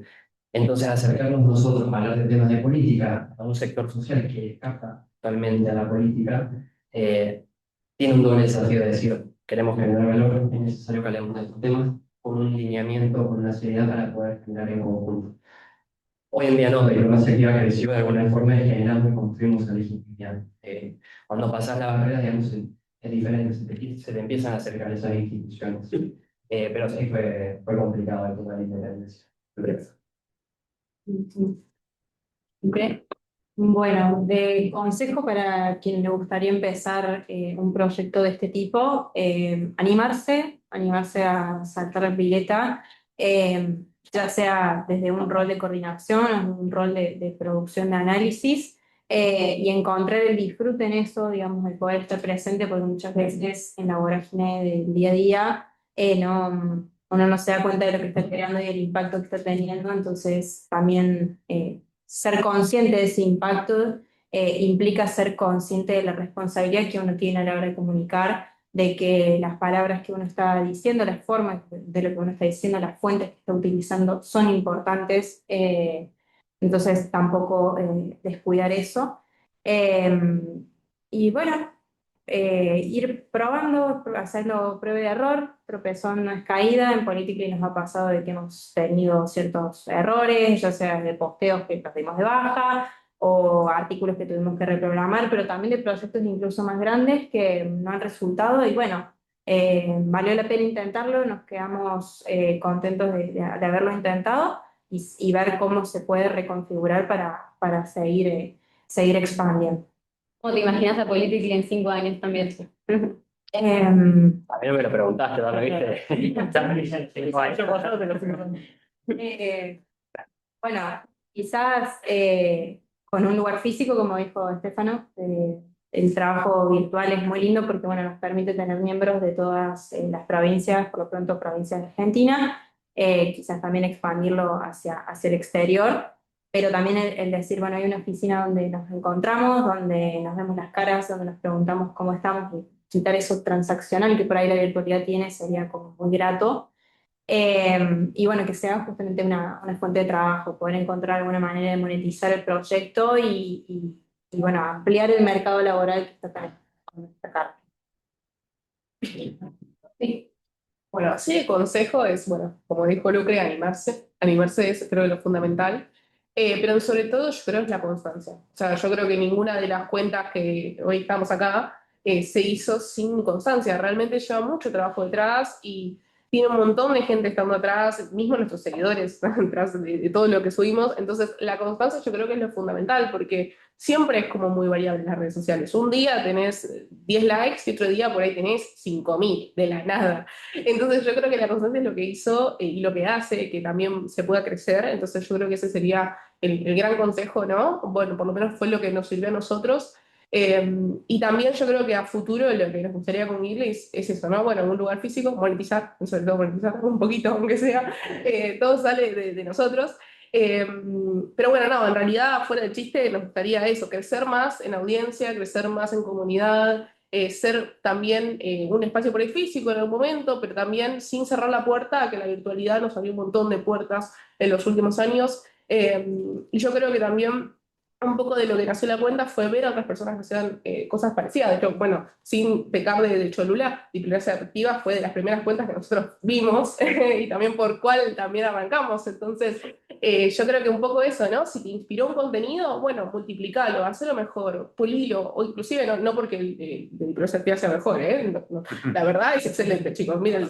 Pero lo que tengo para decir es que sí, o sea, por ahí buscarle la perspectiva de cada uno y agregarle lo interesante también que todos tenemos para aportar, porque la realidad es esa, si bien nosotros estamos acá representando, yo creo, nuestras cuentas, hay un montón de gente detrás que tiene opiniones muy diferentes a nosotros y que sigue trabajando con nosotros, entonces por ahí es eso, ¿no? Animarse, representar a las personas con las que uno se mueve y intentar llevar el mejor contenido a las personas que nos siguen. Yo creo que un poco de lo que decía Lucre era la responsabilidad, yo creo que es una responsabilidad muy grande para todos, todo lo que subimos todo el tiempo. Entonces, ¿qué hace con eso, no? La constancia, la responsabilidad y todo el tiempo la comunicación es algo muy importante hoy en día y es un rol fundamental que tiene en la sociedad en general las redes sociales. Entonces, por ahí tomarlo con ese peso que tiene. Buenísimo. Bueno, muchísimas gracias, chicos. Me gustaría ahora dar un espacio a preguntas, a comentarios, reflexiones. Sé que acá hay gran parte de los equipos que también ayudan a los chicos a hacer crecer sus comunidades, sus audiencias, a producir contenido, a analizar. Así que nada, quería abrir un poco el espacio a también los colaboradores, preguntas también que puedan tener. Ahí veo una en el Zoom, chicos. Procedo a leerla. Obvio. Díaz Lara Galilea pregunta: ¿cuál creen que es el peso de las redes sociales en los conflictos internacionales? ¿Los consideran herramientas o armas que juegan con la emocionalidad de las personas que consumen, generando polarización en las percepciones? No, está bien. Todavía alcanzo a leer. Todos estamos atravesados por redes sociales. Para mí lo de la cuestión generacional es un poco una trampa. Mi abuela ve más TikTok que vos. Así que, y eso es indudablemente que un funcionario público esté atravesado por eso, alguien miembro de una empresa esté atravesado por eso, que vemos la discusión pública. A nosotros en Diplomacia nos han llegado mensajes de diputados en México que nos piden asesoría. Y es como, bueno, de a poco. Entonces yo creo que sí, estamos metidos en eso. Y las redes sociales van un poco más allá. Para ninguno va a ser novedad de lo que pasó después del Mundial del partido Argentina-España, de la campaña anti-Argentina, fue una casualidad. Entonces hay una cuestión digital, una cuestión que eso se puede trasladar después a un mundo offline, en el comercio, en la política, en las redes sociales, en Instagram, digo, es un entramado mucho más complejo. Por eso siempre planteo la situación de, bueno, ¿en qué lugar está Argentina y cómo nos vamos a plantear? Por eso la invitación del CARI me parece sumamente interesante porque hay, si se quiere, diferentes páginas, emprendedores, organizaciones que de alguna forma están trabajando en eso y están empezando a traccionar. Pero hay países como Estados Unidos, Reino Unido, Francia que vienen hace, no sé, 15 años. Entonces, ¿dónde está Argentina en ese mapa? No sé si llamarlo conflictos internacionales, pero asuntos internacionales seguro que tenemos que estar ahí. ¿Alguno, chicos, quiere agregar algo más? Bueno, yo creo que la cuestión de las emociones en las redes sociales es el principal gancho para tener así audiencia rápida y fácil. Eh, Muchas veces se usa para lucrar la cuestión de conflictos internacionales, más si son hechos violentos, eh, para movilizar informaciones y generar como más engagement o más interacciones en el contenido. Bueno, yo no estoy de acuerdo, creo que las redes sociales sí tienen un peso muy grande. Y bueno, en realidad ahí te das cuenta la ética profesional que tiene la persona o la ética ciudadana que tiene la persona que está publicando ese contenido y apelando a las emociones de esa manera tan desmedida. Pero bueno, las redes sociales sí, sin duda, tienen gran peso en los asuntos o conflictos internacionales. Además, ahí sumo algo, el rol que por ahí no lo mencionamos tanto, pero el rol de los algoritmos y cómo por ahí distintas plataformas premian por ahí polarizar el discurso, que eso también influye un montón. Como además de lo que cuando uno produce contenido, además de pensar en nuestra audiencia y en el lector que nos va a leer, también entra en juego un tercer actor medio fantasma que lo estamos tratando de descubrir, que es un poco este algoritmo y que cambia según las plataformas de que premia o no a cierto tipo de contenido, viraliza cierto tipo de contenido, así que eso también es interesante. Ahí creo que hay alguien también con la mano levantada. Ah, bueno, si querés pasamos a la presencia de Lida de vuelta. Bueno, muchas gracias. Muchas gracias por las presentaciones, por el debate. Muy enriquecedor. Me gustaría preguntarles cuál es la fórmula para no abusar en la extensión del texto y mantener un lenguaje, por ejemplo, diplomático preciso en cuestiones interestatales. Básicamente son centrales en las relaciones internacionales hasta ahora. Gracias.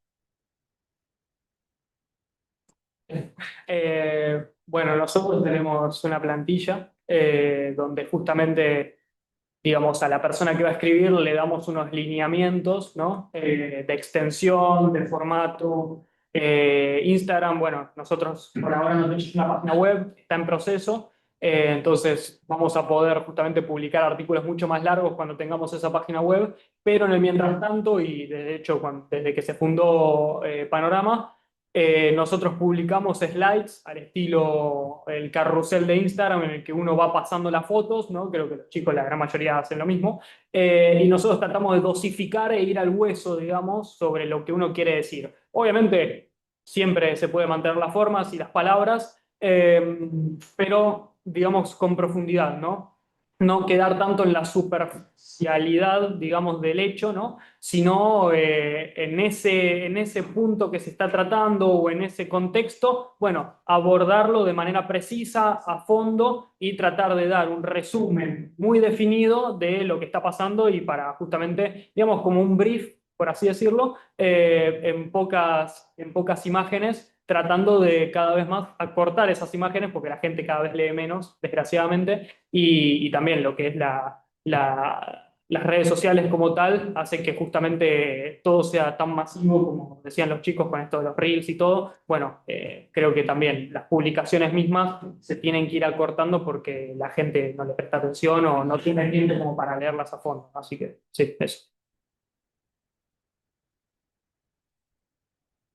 La verdad que un poco también nosotros usamos esto de tener plantillas ya prehechas, ya prearmadas, que es mucho más simple por ahí la cantidad de caracteres, pero también algo que me parece importante es que nosotros, en vez de por ahí utilizar tantas imágenes, lo que usamos es mucha la creación de la inteligencia artificial para crear imágenes. Eso también es lo que hizo por ahí que cambie un poco la estética en este año de nuestras redes sociales, poder empezar a potenciar también la herramienta que fue la inteligencia artificial, beneficiarla también a nuestro favor. Entonces, si bien el texto es por ahí más acotado que lo que venía haciendo por ahí un artículo de opinión, una revista o un texto por ahí académico, al acortarlo tanto, teníamos que buscar otra manera de enfocar a la gente. Entonces, buscamos esta alternativa que nos pareció la más práctica, que ahora por ahora nos viene funcionando muy bien, que es traspolar las imágenes que ya de por sí vieron todos por ahí, que las imágenes son de uso público, llevarlas a armar una imagen con la inteligencia artificial. Eso es lo que fue lo que nos ayudó en general a poder ahora centralizar los posteos y hacerlos más cortos, más dinámicos y, como dijo Estefano, ir al hueso. Eso fue probablemente lo que nos ayudó de este año con la inteligencia artificial. Nosotros intentamos hacer un poco de economía, porque tenemos necesidades infinitas y pocas manos para poder resolverlas. Desde el terremoto en Colombia hasta la ballena que encalló en Japón, tenemos que ver cómo resolvemos eso. El marco de diplomacia activa es tema de nuestra trascendencia, lo que decimos la triple T dentro del equipo. Y entonces nosotros resolvemos qué cosa para cada formato. Intentar de cubrir dos grandes bloques geopolíticos particularmente, lo que nosotros decimos la geopolítica clásica, lo que cuando hay cuestiones sistémicas del orden internacional, cuando pasa entre Estados Unidos y China o la cuestión geográfica, o también la geopolítica moderna, en realidad es un mal lenguaje porque geopolítica es geopolítica, pero cuando pasan cuestiones climáticas importantes, de proliferación nuclear y de disrupción tecnológica, son nuestras prioridades. Si nos sobra el tiempo para lo demás, lo intentamos tratar, pero en ese marco intentamos trabajar en equipo los diferentes formatos que tenemos para cubrir eso. Y ese es un poco el método que nosotros usamos para poder cubrir los principales temas de la agenda internacional. Nosotros, por nuestro lado, también tenemos así guías, tratamos de mantenernos en artículos dentro de las 2.500 palabras, pero un poco para lo que hicieron después las guías es para poder identificar cuáles son los puntos claves de lo que nosotros estamos queriendo comunicar, para después saber si necesitamos complejizarlo o bajarlo un poco más a tierra.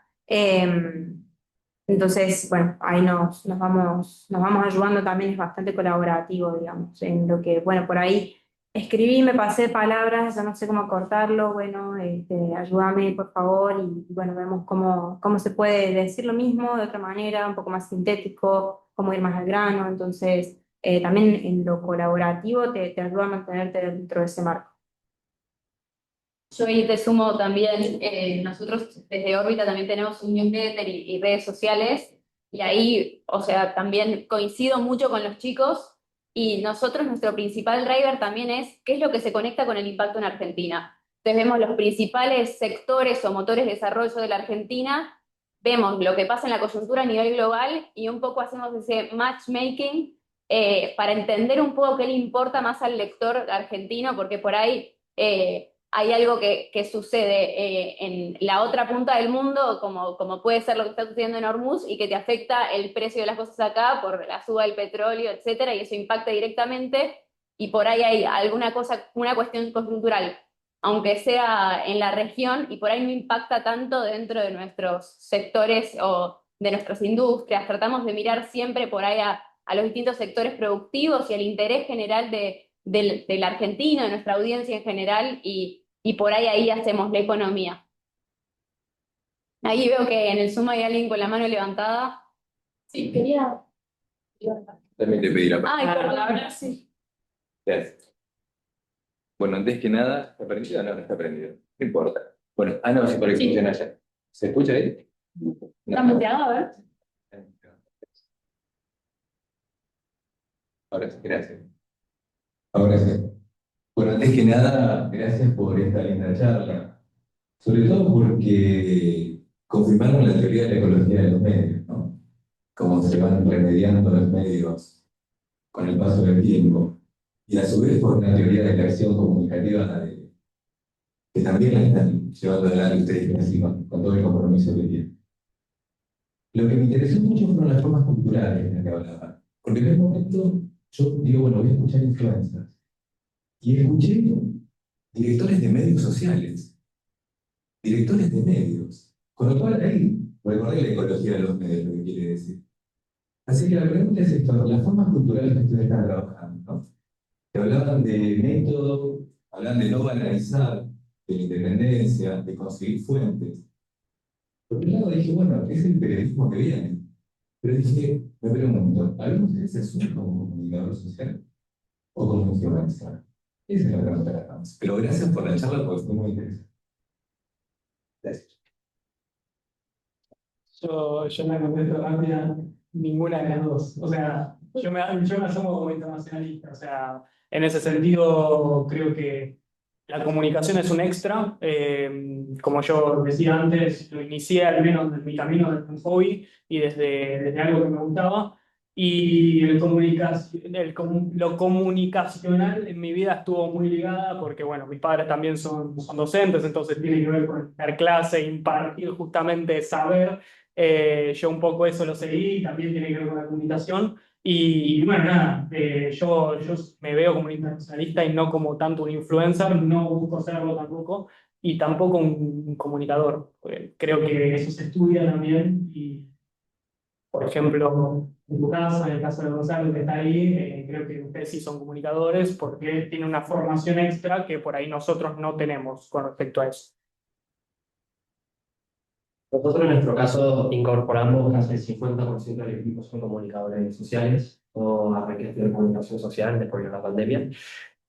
También como Stefano me asumo como internacionalista, yo sé lo que tiene una referencia compleja, pero todo esto que traigo de la triple T y todo lo tuve que incorporar después. Hacemos comunicación, pero con respecto a ser influencer, no creo que no. Y creo que es un muy buen punto porque cuando arrancó Diplomacia Activa, nosotros vimos muchas personas que hacían contenido con una voz unilateral. Yo rompiendo un poco ese esquema de que yo nunca me voy a mostrar en Diplomacia Activa para no personalizar el debate mío. A mí no importa si soy lindo, me veo flaco, me levanto un ojo, lo que importa es lo que está pasando en el mundo. Pero en el tema de redes sociales, a lo primero que apunta un hater es a eso, a una especie de falacia para dejar o correr el tema y hablar de uno. Entonces nosotros intentamos cambiar el enfoque. Pero sí, nosotros tenemos casi un 50% de comunicadores en el equipo que nos incorporan y nos ayudan a pensar todas estas formas de comunicar. Bueno, yo con los chicos tampoco me identifico como una influencer o como una comunicadora social porque ante todo soy, espero que dentro de poco, internacionalista con título, pero la idea es, de todo esto por detrás, es que realmente voy aprendiendo sobre la marcha, cómo funciona todo esto, la cuestión de la prueba y error, y todo el conocimiento detrás que puede llegar a tener un comunicador teórico, quizás antes no lo tengo, y por lo tanto sería un poco arrogante, digamos, pensarme como comunicadora social. Yo siento que influencer es una palabra muy fuerte para usar hoy en día, y los influencers siento que tienen una perspectiva por ahí como planteaban, ¿no? Unilateral, y que además viene asociada a la palabra de la influencia. Yo creo que un poco lo que quiere transmitir Girlis no es influenciar de una manera a las personas, sino que puedan desarrollar sus propios pensamientos a partir de lo que publicamos y que puedan además tener nuevos pensamientos nuevos en base a teorías y cosas que venimos estudiando. Entonces yo creo que por ahí tampoco sería comunicadores, porque como decían los chicos, no, si bien tenemos una gran parte del equipo que son comunicadores, gran parte son internacionalistas. Entonces sería valorizar también por ahí la postura de los comunicadores que realmente estudiaron sobre eso. Yo creo que nos definimos más como un medio de comunicación, que es un poco controversial igual decirlo, porque los medios de comunicación se asocian por ahí, a los diarios, a la televisión que vemos todo el día, pero yo creo que es un medio de comunicación por el cual la gente elige cómo informarse y también qué quiere consumir de nuestro contenido, porque eso es también un poco lo bueno de las redes sociales, es que es la libertad sobre lo que quieren o no consumir. Entonces yo creo que sería más un medio, no tanto un influencer, ni tampoco un comunicador. Sí. ¿Ahora? Bueno, Ay, perdón. comunicadores, eso es lo bueno. Perdón, no, la función, digo, no, Bueno, al chicos, contrario. muchas gracias por esta charla y debate tan inspirador, porque es muy bueno ver gente tan joven y preocupado por lo que pasa en el mundo, en el país y en el mundo y comunicarlo. A mí me llamaron la atención dos cosas. Una, que la mayoría de ustedes dijo que la gran cantidad de seguidores son mujeres, por lo menos en dos o tres de las instituciones dijeron eso. Otra que les quería preguntar así, digamos, esto es de forma, esto viene a la pregunta de forma. ¿Cómo ustedes sugieren lectura, sugieren, dan bibliografía, dan la posibilidad de que la gente que lo sigue lea la cosa muy rápido, como ustedes lo hacen, pero que después pueda profundizar con material de académicos o de internacionalistas los temas? Esas son las cosas de forma. Y la pregunta que me surge es, ustedes están tratando cuestiones muy sensibles de la política internacional. Y saben que hoy uno de los temas más complicados en la comunicación de los temas internacionales es la desinformación.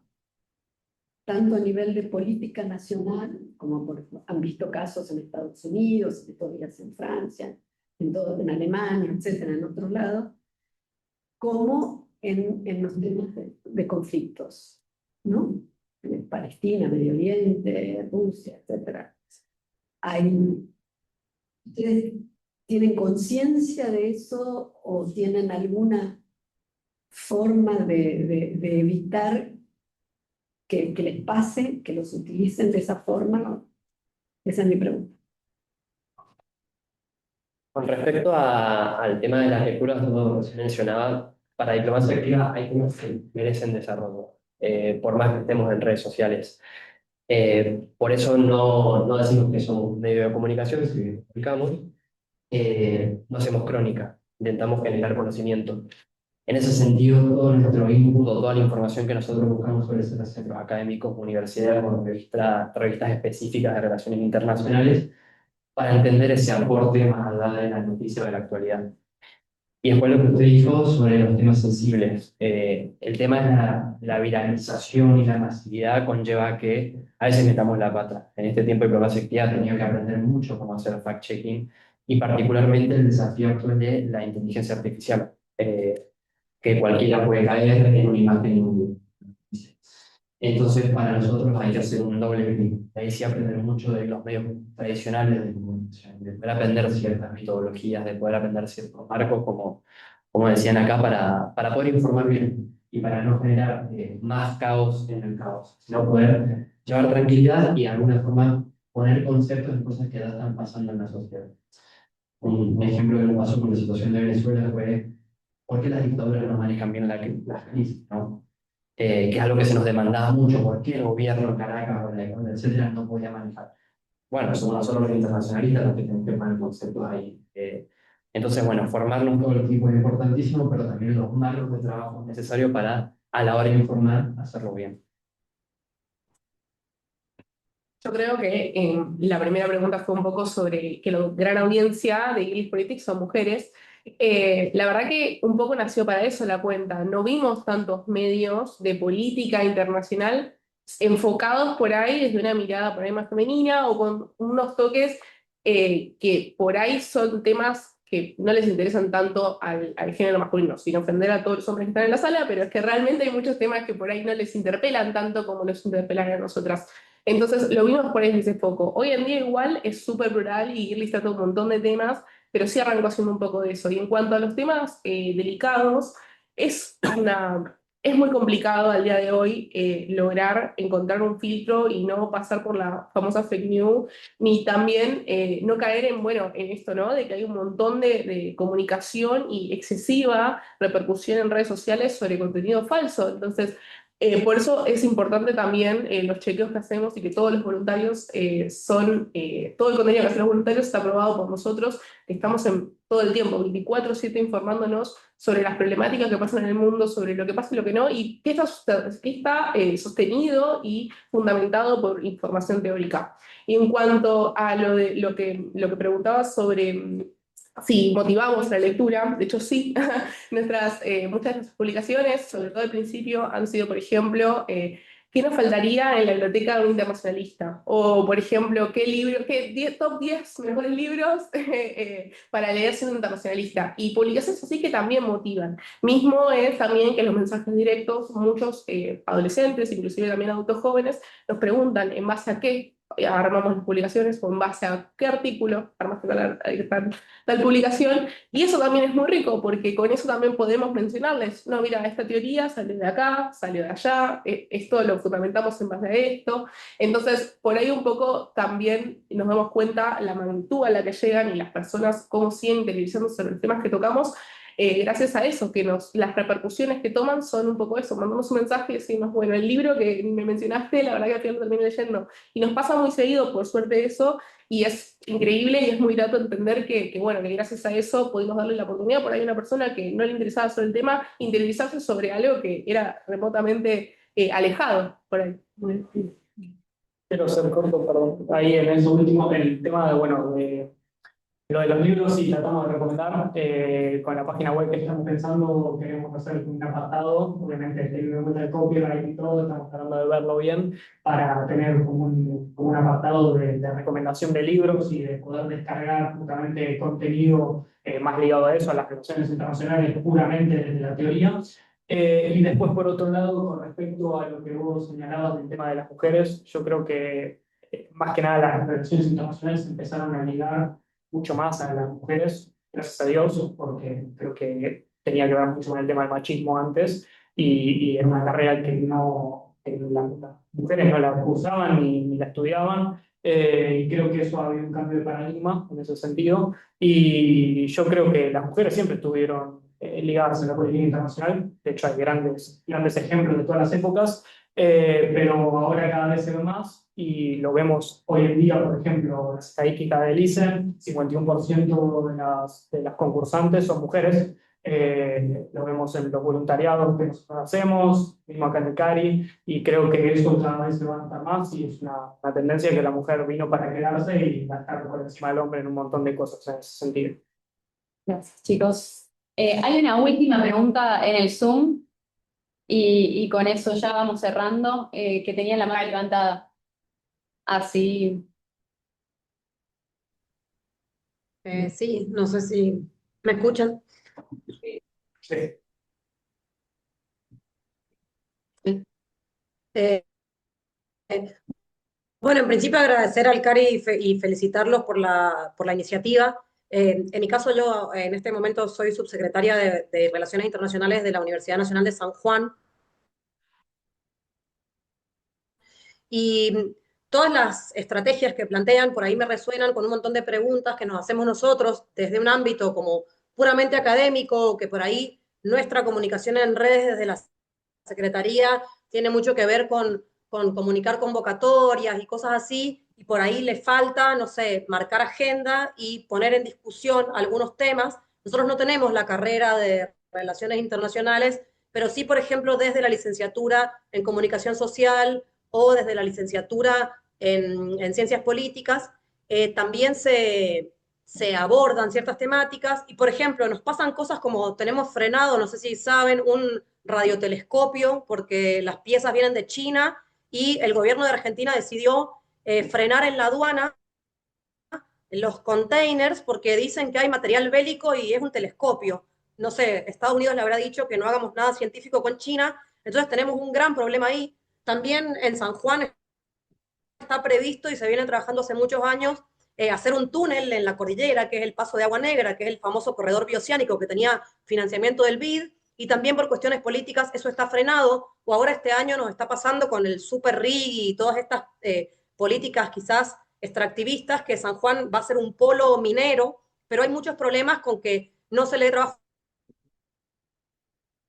a los proveedores locales, aunque se importen ciudades de China que se instalan en la montaña. Entonces, todas estas temáticas por ahí desde nuestra secretaría nos cuesta instalar y más que una pregunta, a mí lo que me gustaría hacerles es una invitación y poner a disposición la Universidad Nacional de San Juan para que organicemos eventos o para que articulemos o quizás para gente que ya está trabajando en temáticas internacionales puedan publicar en sus distintos proyectos. No sé, quizás puedo dejarles el contacto, pero la verdad que desde el rol institucional que me toca a mí y que afortunadamente, digamos, en el rectorado de nuestra universidad se ha creado este lugar, porque antes las relaciones internacionales no tenían la jerarquía, digamos, de tener un funcionario a cargo. Y esto nos parece muy interesante, pero a veces inclusive nos dicen como que las relaciones internacionales universitarias son algo medio hueco o vacío, es que los estudiantes se vayan de intercambio y nada más. Y por ahí nosotros justamente ahora estamos intentando acercarnos a tener distintas estrategias y poder trabajar la comunicación de estas temáticas que están muy atravesadas por la geopolítica y que están sucediendo acá en la provincia de San Juan. Y por ahí escucho que tienen la iniciativa de federalizar algunas de sus propuestas. Entonces, más que nada, desde el rol institucional que me toca, poner a disposición esta institución para que articulemos lo que tengan ganas. Muchísimas gracias, Natalia. Creo que esos temas los tocamos un montón porque desde estos distintos proyectos, muchos tienen vocación también académica y querer vincularse con universidades, así que súper abierto a que dejes tu contacto y también esa vocación de federalizar. Así que creo que está buenísimo y que los chicos lo van a súper valorar. Bueno, muchísimas gracias a todos por participar, tanto virtualmente como acá presencialmente. Gracias a todos por sus preguntas. Me gustaría que cierre Gonza Báñez, compañero mío del Grupo Joven del CARI, que está viviendo ahora una experiencia de mano propia de todo lo que charlamos. Así que me gustaría, Gonza, que cuentes un poco dónde estás, qué estás haciendo y que des cierre a esta conversación que bien conoces. Gracias. Bueno, muchísimas gracias, Delphi. Antes que nada, muy buenas tardes. Perdón que no puede estar ahí presencialmente, me encantaría. Estefano hace ya meses está organizando todo esto. Estoy en Venezuela, ahora en Valencia, por tomar el avión a las 4 de la mañana, así que hace un ratito vengo de Caracas, una cuestión logística compleja. Antes que nada, gracias a Francisco, bueno, ahí la escuché también a Lila, sobre todas las cosas por dar lugar a estos debates. Me parece que es fundamental, que es clave poder empezar a pensar la comunicación como herramienta, que recién lo decían, ¿no? Y también a nivel intergeneracional. No me quiero extender ni mucho menos, fue súper interesante toda la charla. Antes que nada también quiero felicitar a cada uno de ustedes por el laburo del proyecto. Voy a disentir un poquito en lo que dijeron al final, como para poner un poco de polémica para el cierre. Yo creo que no hay que negar la cuestión de la comunicación. Yo creo que al contrario, ustedes son comunicadores especializados. Y en este mundo en el que vivimos se necesitan estas especializaciones porque son las comunicaciones que hacen la diferencia. Por el contrario, me parece que es una valoración extra lo que ustedes hacen de comunicar algo de nicho, podemos llamarle, como decimos nosotros, inclusive en los que se consideran medios tradicionales, como puede ser, por ejemplo, TN, que claramente me toca representar en la mayoría de los casos, pero una comunicación que saben ustedes lo que están diciendo, ¿no? Y eso es lo que genera justamente todo lo que mencionaron, el tema de no banalizar, el tema de explicar en profundidad, el tema de explicar claro, el tema de saber a quién le están hablando o cómo contarlo. Y todo eso me parece que se llega gracias a justamente su formación. Y creo que es fundamental que haya cada vez más comunicadores especializados, ¿no? Y al mismo tiempo, y la segunda cuestión de los medios, yo creo que sí son medios ustedes. Y hace poco, por ejemplo, nos tocó escuchar de algunas, tuvimos algunas presentaciones de el consumo hoy por hoy, los medios, o cómo la gente consume las noticias. Y, por ejemplo, ya empieza a entrar en el ranking la inteligencia artificial. Cada vez más gente consume noticias a través de inteligencia artificial. Dentro de muy poco tiempo posiblemente eso supera a los diarios, inclusive. Entonces, digo, ¿la inteligencia artificial es un medio? No, claramente no es un medio. Tiene muchísimas fallas, muchísimas falencias. Y lo que ustedes hacen me parece que hay que revalorizarlo, hay que ponerlo sobre la mesa porque la gente elige con quién comunicarse, con quién informarse. La gente elige perfiles, nombres, páginas o cuentas de Instagram con la de ustedes. Así que creo que es fundamental lo que ustedes hacen y por eso también me parece clave el debate, la charla que se dio recién acá. Y dos líneas más. También me encantó el tema de la cuestión de, en cierto sentido, como técnicas de edición o cómo pensar los contenidos. Estuve viendo que había un montón de gente también conectada de forma virtual. Me encanta que también haya gente de distintos puntos del país. Tal vez muchos sean estudiantes de comunicación o se estén animando a empezar por estos caminos o estos carriles. Y es algo que siempre nosotros decimos en las decenas de talleres de desarrollo profesional que organizamos desde el CARI con universidades, con distintos ámbitos.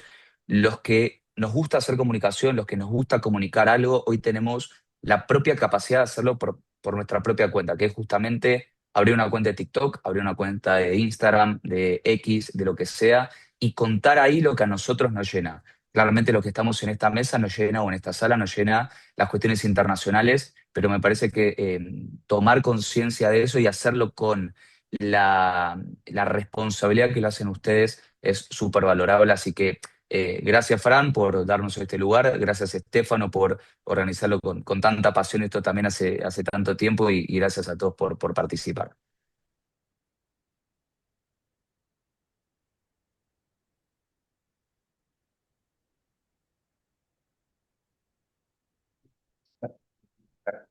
Bien.